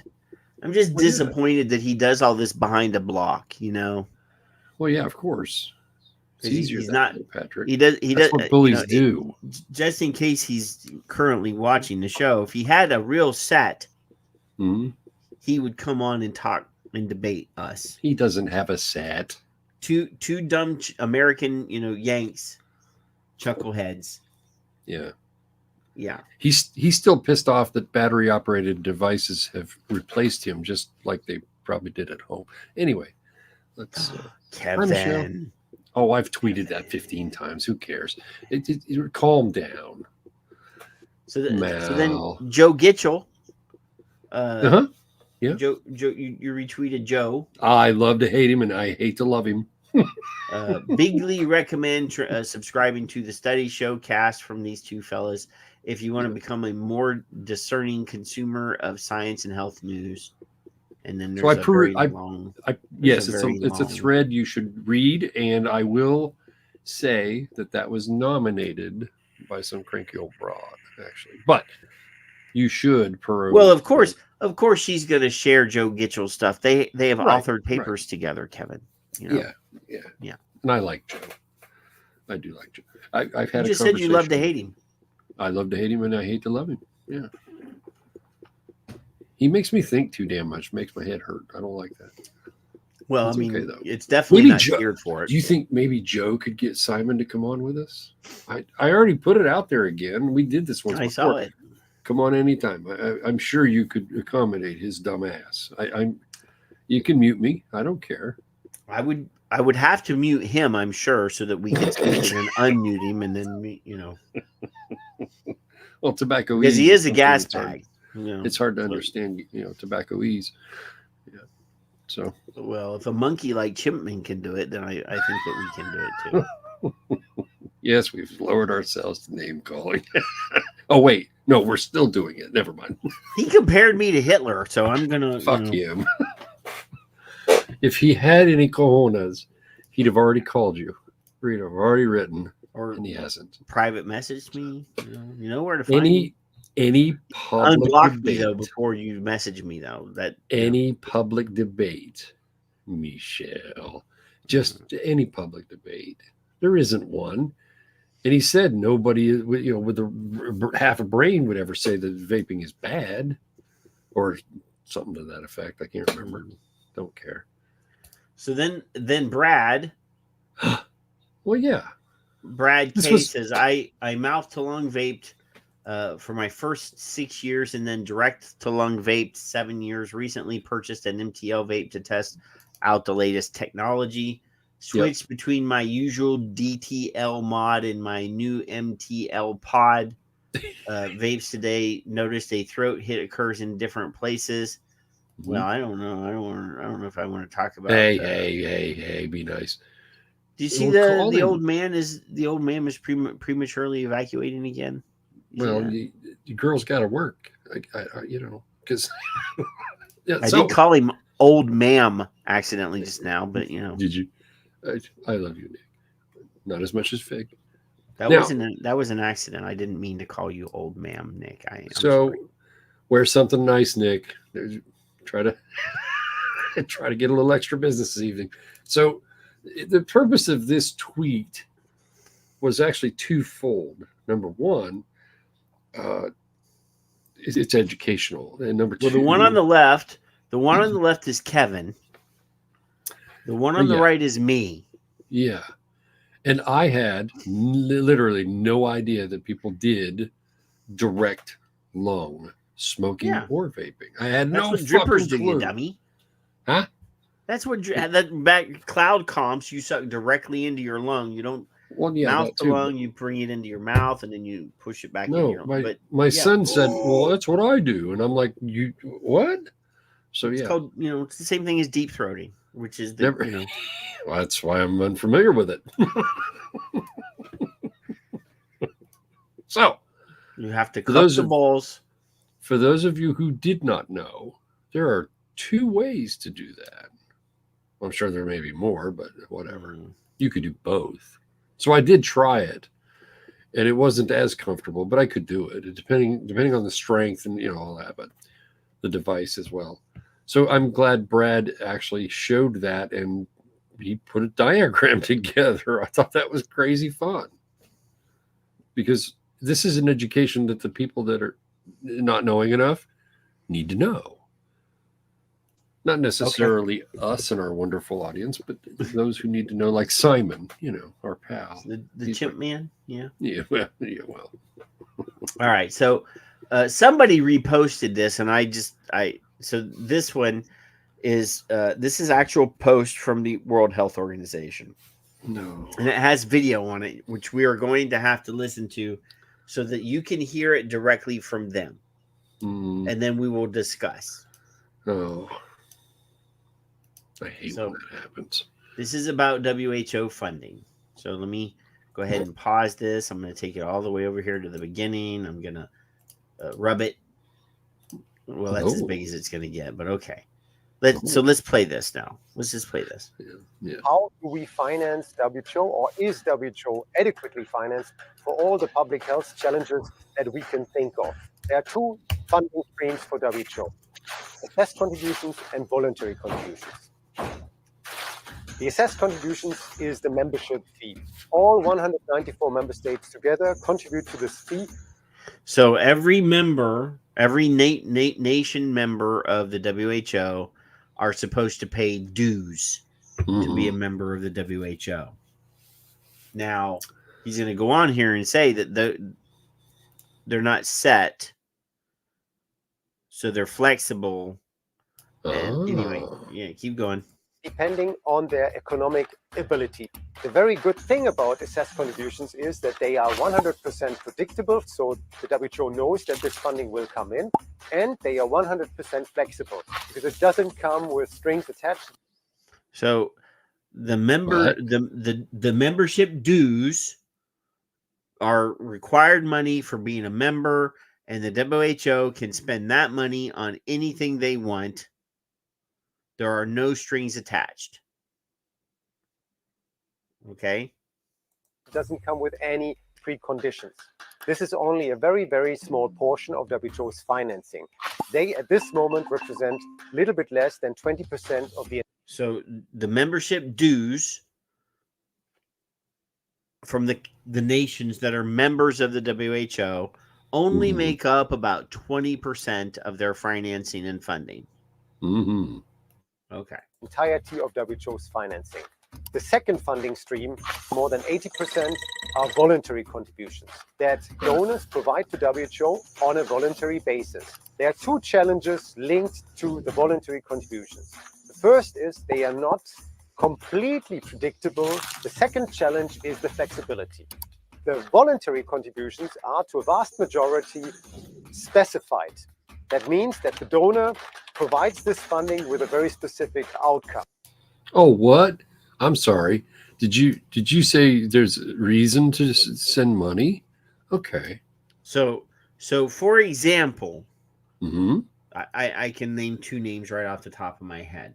Yep. So Bill Gates and the Gates Foundation donate $400 million to the WHO, and they say this money is to push vaccine spreading, vaccine distribution in Africa, on the continent of Africa.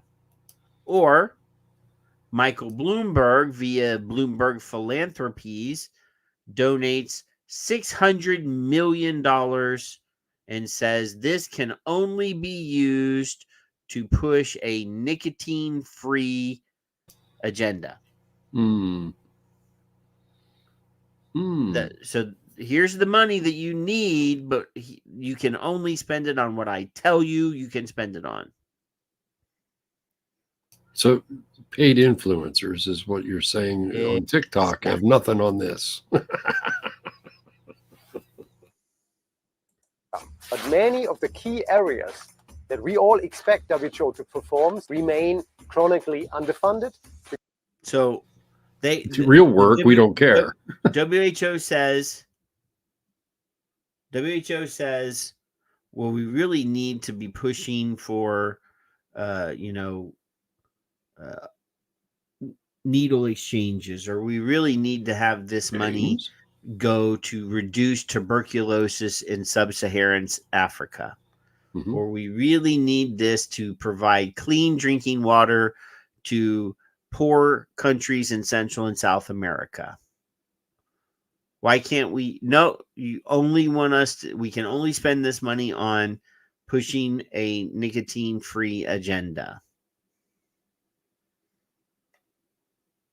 Because they are not receiving funding upfront.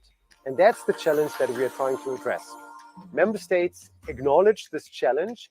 Countries are currently working on ways to increase the flexibility for voluntary contributions altogether. The world needs WHO as the leading and coordinating authority in global health. Well, I don't know that we need the WHO, to tell you the truth, but, we're fine. There's a complete consensus among 194 countries, but also the outside world, that we need to equip WHO well for its functions and challenges that global health addresses. Well, if Dr. Tedros would talk to his buddy Michael Bloomberg and say, can we not use a couple $100 million of your $400 million, on food for the poor, on nutritional support for, impoverished nations? Why not? No. Why can't we? Don't you care about those people? They need food. Sorry. Michael says no. Are you muted? I sure was. Let me read you a 1999 quote from Who. From Who in 1999. I do not have the link. I would have to work hard to find it, but I'm sure I could if I need to. With the pharmaceutical industry, we have an unfinished agenda. They're in the business of developing, producing, and selling drugs and vaccines. We're in the business of helping countries get access to essential drugs. They're in the business of making profits. We're in the business of seeing to it that the most vulnerable, those who have little or no purchasing power, also get access to drugs. There are obvious bridges to build. So the profit imperative ensures the drugs chosen for development are most likely to provide a high return for the company's investment. So they're not worrying about people. They're just not. Nah. They're just not. James. I'm not really one to quote Matt Walsh on the show, Kevin. You know who Matt Walsh is? I don't think I do. So Matt Walsh is a member of the what's his name? The little guy the conservative Ben Shapiro. He works for Ben Shapiro. Okay. So Anywho, he tweeted, and this is up our alley. So I was like, okay, this is not really, but okay. So he says there's a he's requoting this one. Excuse me. A lot of truth in this meme. Even in our own society, we thrived back when we were all full of nicotine addicted alcoholics.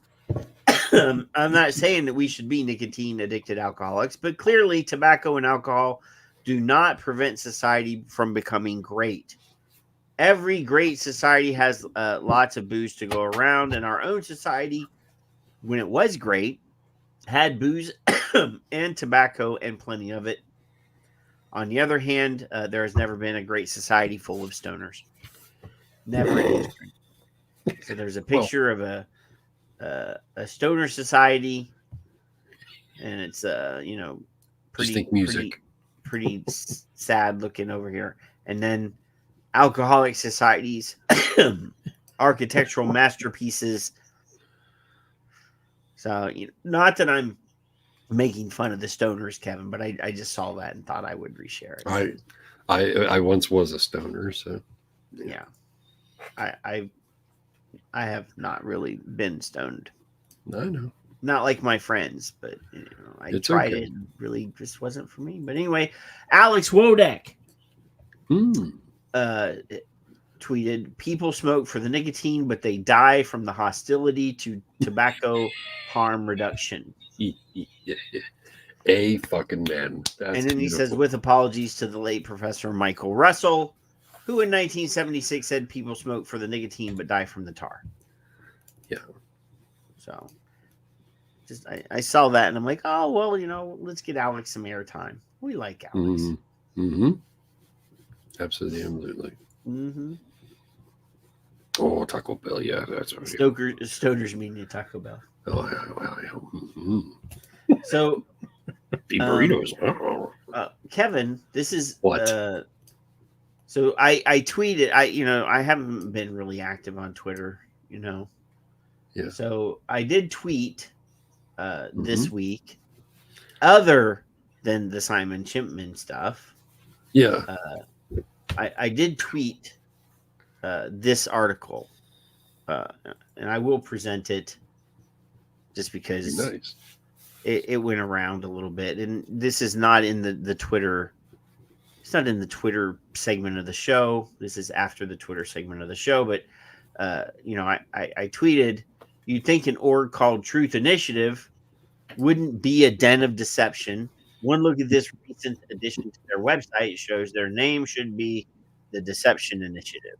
And then, it got a lot of comments and a lot of reshares and stuff. So, I was kind of happy about that. But, let's actually open. This is right on the Truth Initiative website. 3 ways vaping affects mental health, Kevin. And what did Charlie tell us? That I have it on video. That they're gonna find the tenuous connection and say that the thing that people are reaching for to cope with their symptoms is the thing that they're saying is causing the symptoms. Yeah, that's right. Yeah. So it says here, while it is known that nicotine harms developing brains, including by making young people more susceptible to addiction, lesser known are the worrying connections between nicotine and mental health. Though nicotine has not been found to directly cause mental health conditions, peer-reviewed studies reveal troubling links between vaping, nicotine, and worsening symptoms of depression and anxiety, as well as higher odds of depression diagnoses. Here are 3 ways. So here's the thing, Kevin. I mean, if you're looking at youth depression, youth, issues, right now, and worsening youth anxiety. I mean, we are living in a country where Joe Biden is president. Everybody is depressed. Everybody is anxious. With chocolate chip ice cream. Yeah. So, I mean, let's be fair. The world, people in general all over the world, we are in a major economic downturn. And everything that we need is more expensive, so people with less money have more difficulty getting the thing that people need, you know? Lockdowns, tyranny. Yeah. So High just rates. the fact that gas is expensive, that food is expensive, people are more food insecure now. People are having difficulty they have to make hard choices. They can't turn their heater on in the wintertime because they want to buy food. So yes, depression and anxiety in general are up anyway. So anyway, current e-cigarette users have doubled the odds of having a diagnosis of depression compared to those who have never vaped. Diagnosis. Yeah. Current e-cigarette users have doubled. So this is just people who have never been diagnosed with depression, who are being diagnosed with depression. Oh, but you know what I do sometimes, Kevin, when I'm depressed is I toot on my vape and I feel a little better. Tooting. Oh, shit. Your vaping is causing your depression. Well, according to a 2019 JAMA study of nearly 30,000 current e-cigarette users above the age 18, frequent vaping is tied to an even higher odds, 2.4 times, of having a diagnosis of depression compared to other users. Again, Kevin, it's like 40% of all cigarettes purchased, almost half of all cigarettes purchased are purchased by people that are depressed or have sort of neurodiverse diagnosis. Wouldn't you think a nonprofit political front group would know that, Patrick? Yeah. See, wouldn't that be their job? Vaping. See, Jason's trying to be smart. You see what he did here? Yep. Yeah. He said smoking has MAOIs that thwart depression. Yeah, we all know that, Jason. I didn't know that before. I really before did not. When? Like 10 years ago? When I told you, like 10 years ago? You told me 10 years ago? Yes. No, I was finding it through my little nicotine journey. Yeah. Anyway. Yeah. Well, yes. The government actually allows. Oh, yeah. Encourages. It is government permitted MAOI. They don't care. As long as you don't put this much in. You can put this much in, but just not this. Yeah. Casello says 13 years ago. He knew. I did 13 not. years ago. Mm-hmm. Yeah. I'll blame David Dorn for that journey. That's okay. I think I can't remember who told me, and I actually opened that can of worms, but it's there. The addiction, the MAOIs. Yeah. I think I wrote a blog on the Vaping Militia about it back in the day, Kevin. I mean, crazy. You have your tags. You may say tags up. If you don't have tags, you can't say tags up. That's right. There's a couple people in there. I know you have your tags. Ed probably has some tags. He's been around a long time. When I tried to get tags, they weren't giving them anymore. I know. I stopped that shit. I know. I thought, you know what? I'm going to get some just so I can get some, and then I couldn't get none. Casello says, bow to the Vaping Militia. That's damn right. Not going to say that we're the only vaping organization that ever got a vaping ban reversed. But we're the only ones. VTA didn't do that. Safada didn't do that. Casad didn't do that. 5 chuckleheads did that. Are us.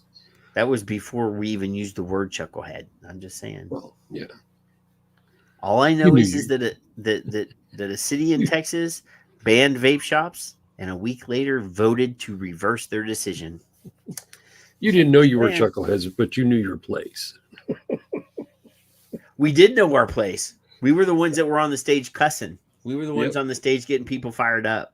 That's what needed to happen. Mm-hmm. Dave needed to come down like a drill sergeant, quote, drill sergeant, end quote, and do his thing. And y'all needed to do your thing.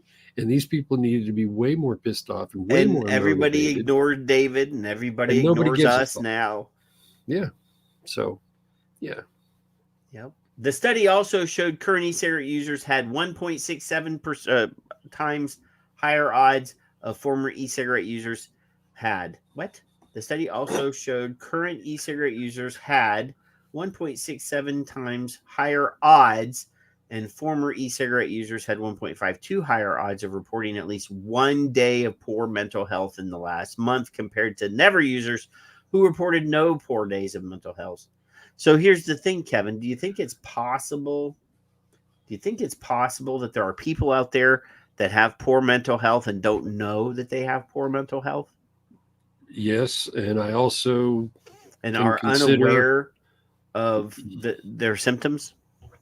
Yep, I also can assume that sometimes people have a bad day in a month too. Well, yeah, I mean, and they may think it's depression. Have you it's ever? Just a bad day. I mean, there are people that I know out there that don't know that they are depressed, but they wake up on a weekend day and they're like, I'm just not getting out of fucking bed today. I just don't. I don't have it. Yep. Yep. It says here, vaping can worsen symptoms of depression. Show me any. Based on the results of a 2017 study of nearly 2,500 ninth graders who had never previously used e-cigarettes or combustible tobacco in Los Angeles, those who used e-cigarettes had a higher frequency, were associated with higher depressive symptoms. This can all. So again, all 6 of them. So the people with more severe mental health problems may vape more to try to knock the edge off of their problems, and then be told that they can't and shouldn't. And then on top of all that, just not Kevin. On top of all that, they have, what is that nicotine addled brain thing going on? So yeah. Higher use is significantly associated with higher levels of. So again, no, it is not. No, it's not. No, they're full of shit. But people that have more severe ADHD might vape more than people that have mild ADHD, Kevin. Yeah. That doesn't mean one. They're implying causation. Well, the cat that breaks they're finding a correlation and then saying that it's causation. Well, of course. So, the number of people that drown a year in swimming pools is in direct correlation with Nick Cage somehow. I can't remember the connection, but yeah. But nothing on here has shown any direct causation. No. Everything here is just an implied, the implication. Anecdotally at that, Kevin, you're correct when using the word anecdotal. And fuck them. Yeah, none of this, nothing here is telling me that there's a connection other than the people that do one thing do another thing. Part of my anger with the truth manipulative is that they take money to lie. Yeah. And then the other part, and it breaks my heart, is that they could actually be helping people, because even if they're underage, they're still people. Isn't that their mission statement, though? Really? They're still people, and they could be actually helping them. And no, they don't want to, Kevin. Not. And that is literally what pisses me off about all the alphabet groups, every fucking one of them. How dare you? So they'll never get a dime from Kevin. Both dimes will never, ever reach them ever again. You have 2 dimes? Both. I have 2 cents, but I don't have any dimes. I'm too poor. I don't have any cents, but I give very little. But when I do, I'm very selective. If you know what, I'm going to put my Venmo in here. If you want to give to charity, just give it to me. Well, I had my own boys club here for a while. My taxes are going to be due soon. There you go. But all I know is that these nonprofit groups act with authority and then just muddle the shit, and then they say, well, this is what happened, and it's not true. And their influence upon the public is crazy. It's just unbelievably fucking just nuts. Kevin. And people believe that. Kevin. What? We've talked about this. What? Numerous times. What? Before you were a vapor. Yeah. And you were a smoker and you were just a normal person before you fell down the vape rabbit hole. You also were a follower of these people and knew that they were out there with your best interest at heart. My assumption was there, yeah. Yeah. I always have beady eyes, but the assumption was there. So you're acting like you're surprised that other people that don't vape still give them the same attention that you used to before you vaped. No, I just want them to know about it. Well, they do know about it, but they don't give a fuck. Brace my heart. So do you think that bans work, vaping bans? Do you actually think they work, Kevin? No, not at all. Yeah. So neither does American Thinker. So American Thinker, they wrote a piece that was released on the 29th. Why vaping bans don't work. Massachusetts Democrats passed a ban on flavored tobacco and nicotine products in 2019. California followed suit in 2022. Though, despite the law, these products remain available online throughout the Golden State. Excuse me. I'm getting sleepy. Now, as the Biden administration weighs the electoral drawbacks of a nationwide ban on menthol cigarettes, the Vermont legislature and several other states, I'm going to scroll, several other states are considering following California and Massachusetts' lead. During the 2023 legislative session, Vermont, Oregon, Hawaii, Maryland, New Mexico, New York, Indiana introduced bills to ban flavored tobacco product sales. New Jersey likewise proposed bans on menthol cigarettes and electronic ends. I don't like saying all. Anyway, though lawmakers' intentions in passing these bans may be noble, prohibition is a backward policy and will not mitigate health concerns. States considering bans certainly have worthy goals. Tobacco use continues to be the leading cause of avoidable death in the United States, and it has a devastating impact on families and businesses unless you sell cigarettes. It costs the United States more than $184 billion in lost productivity and over $241 billion in medical expenses. Alarmingly, almost 13% of all high school students are current tobacco users. But a ban won't work to curb this youth epidemic. In Massachusetts, the persistence of tobacco smuggling, despite a ban on its sale, highlights the inefficiency of prohibition measures in curbing consumption. Despite stringent regulations, smuggling rates have surged while tobacco usage has remained relatively stable. Rather than deterring usage, such bans often inadvertently foster underground markets, exacerbating associated harms and undermining regulatory goals. The Massachusetts Department of Revenue records 22.6% decline in tobacco tax collection since implementing its flavor ban, partly attributed to the suspected smuggling. These burdens reflect the continuing usage of banned products at the expense of the state's revenue share. Oh. We already know. Likewise, in California, the law had negligible effects. The state's ban significantly increased the number of unregulated products, with most e-vapor packs still flavored and only 45% of tobacco products containing a California tax stamp. Citizens Against Government Waste, a nonprofit organization battling government mismanagement, found the flavor ban had no effect on Californians' access or demand for flavored e-vapor products, despite the state's utter failure to enforce already burdensome laws. Expanding government and bureaucracy to limit consumer choices has become fashionable in these jurisdictions. That's why you never live in fucking California. Except for period. And Fig. Costello, Fred, Fig. Sorry, guys, but you crazy people. Crazy. One of these days, there's going to be a large explosion at one of those fault lines over there, that San Andreas fault line, and California is going to drift off into the ocean all by itself, or at least half of California is. You'll be your own country. We'll take the desert, and it'll eventually become fertile and pleasant. We'll put a whole bunch of Texas ranchers there. And for them fuckers we don't like, you're going to need passports to get back in the country. What was I watching? Oh, I don't know. Previews for that movie Civil War. I was watching that again last night. Oh, okay. You know, movies come in waves, and like, you know, there'll be a whole bunch of like romantic comedies come out, and then there'll be some superhero movies. They'll all come out, and then certain type of like teenage horror movies will come out, and then westerns.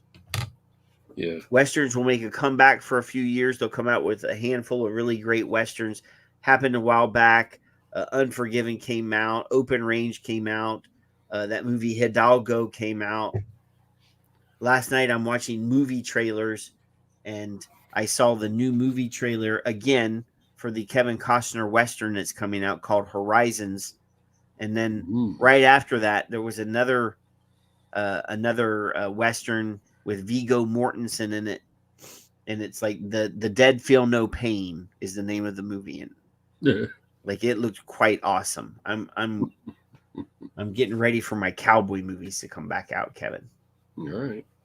Anyway, the current trend of banning... Oh, I already read. No, I haven't. The current trend of banning flavored tobacco products is a misguided approach to address underage smoking. Prohibiting flavored tobacco products only restrains the legal ability of responsible adults to use flavored tobacco to quit smoking cigarettes or otherwise more addictive products.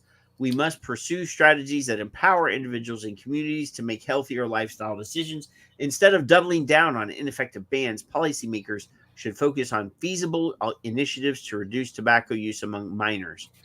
Rather than blanket bans, policymakers should consider targeted regulations that balance public health objectives and individual freedoms. Plausible alternatives include investing in comprehensive education and prevention programs in schools, increasing funding for smoking cessation programs, and implementing stricter penalties for retailers who sell tobacco products to minors.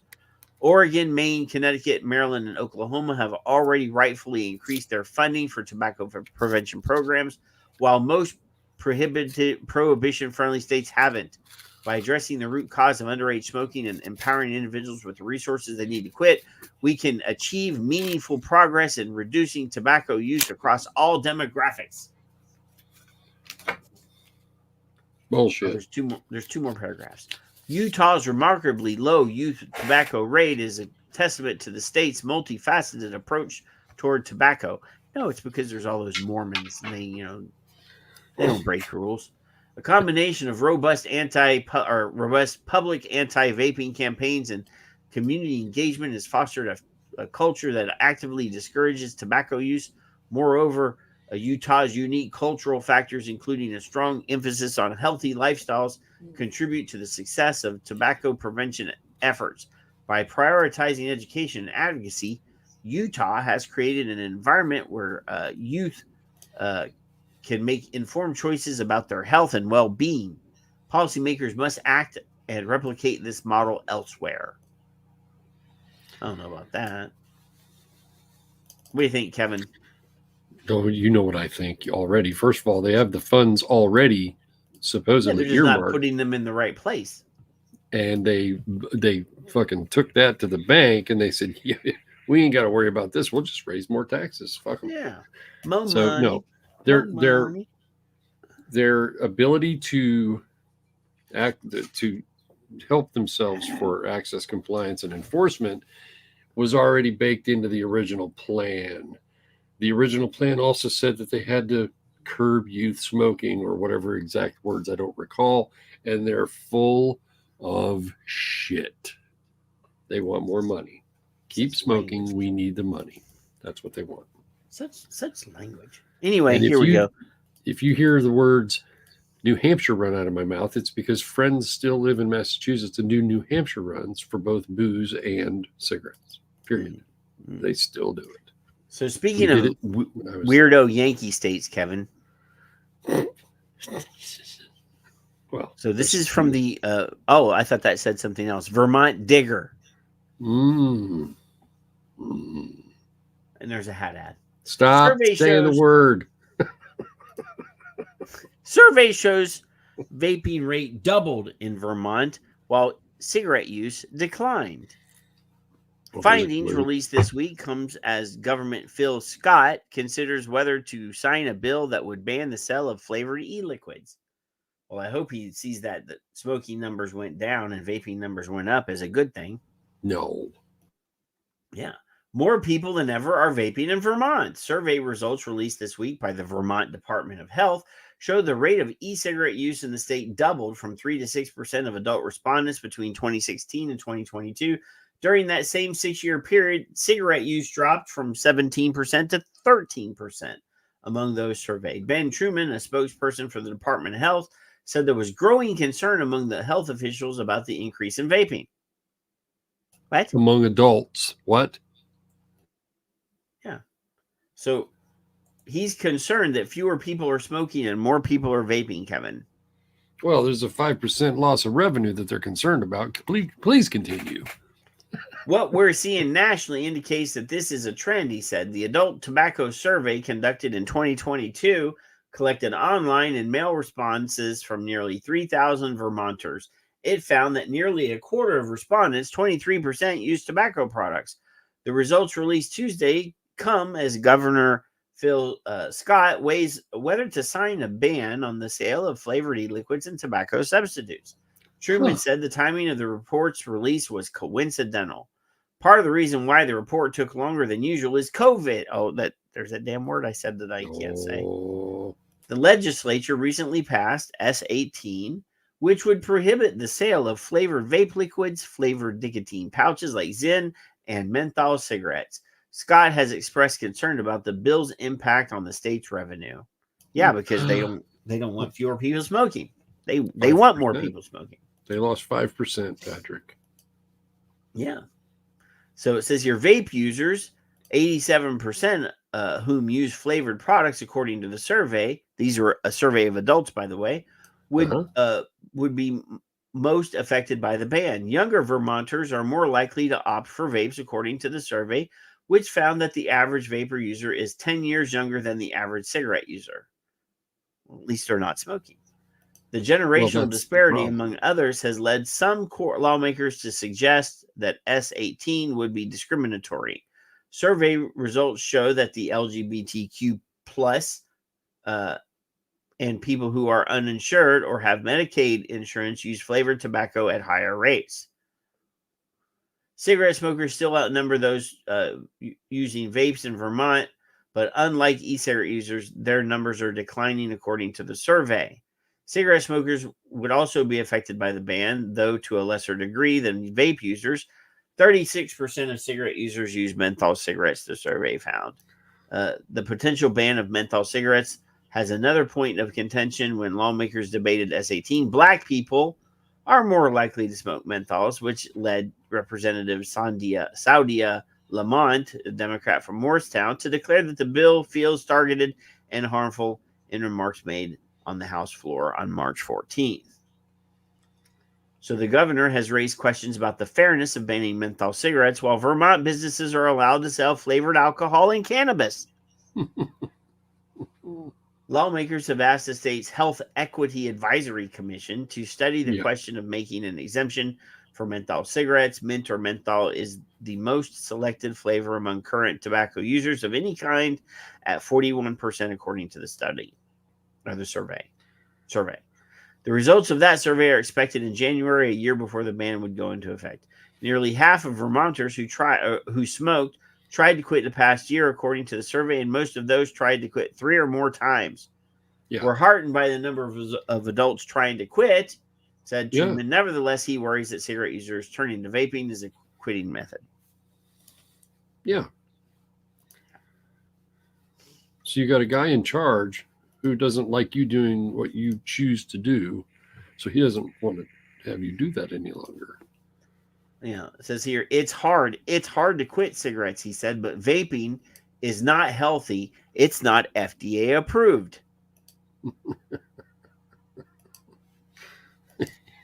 Well, I can name 100 things that are FDA approved that aren't good for you.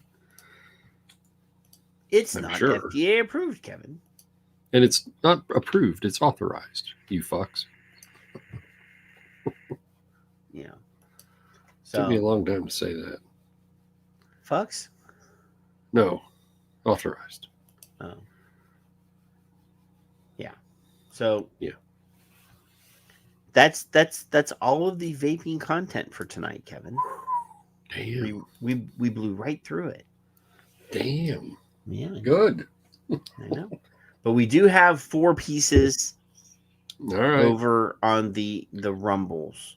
All so I really hope that you guys will come and listen to our story.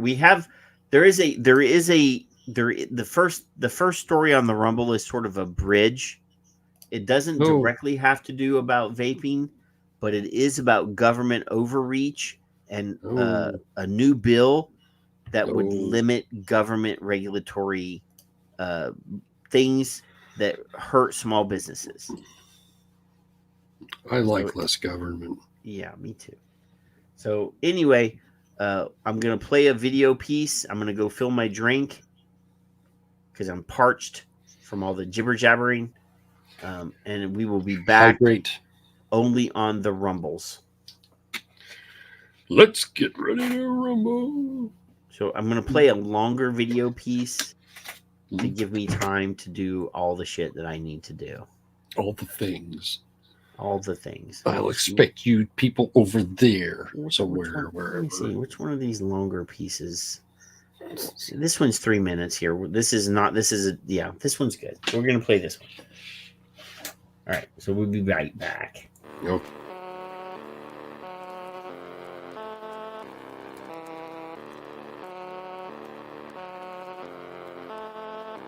I will not show my independence, and I will not be making my own decisions. In 2009, a bipartisan Congress created the Center for Tobacco Products at the FDA, and then the president signed us into law. And no, the fact that Congress and the president agreed on something is not what was historic. It was that for the first time ever, FDA, since the time we were established in 1906, we're really the gold standard agency to make sure that every product you put on or in your body is safe and effective. Bullshit. The FDA is expanding a recall of a popular blood pressure drug over concern it may contain an unwanted ingredient that can cause cancer. Tonight, for people on medication to treat high blood pressure, the Food and Drug Administration is recalling several drugs that contain an ingredient, valsartan. That drug includes an agent that could cause cancer. Pfizer recalls its popular anti-smoking drug Chantix over a possible cancer risk. The recall was secondary to some unknown quantities of a chemical called NMDA. We do know that it can cause direct liver injury. Now to the Food and Drug Administration and to questions of regulation. The salmonella outbreak and the major egg recall have raised questions once again about whether an agency charged with regulating drugs and food can adequately do its job.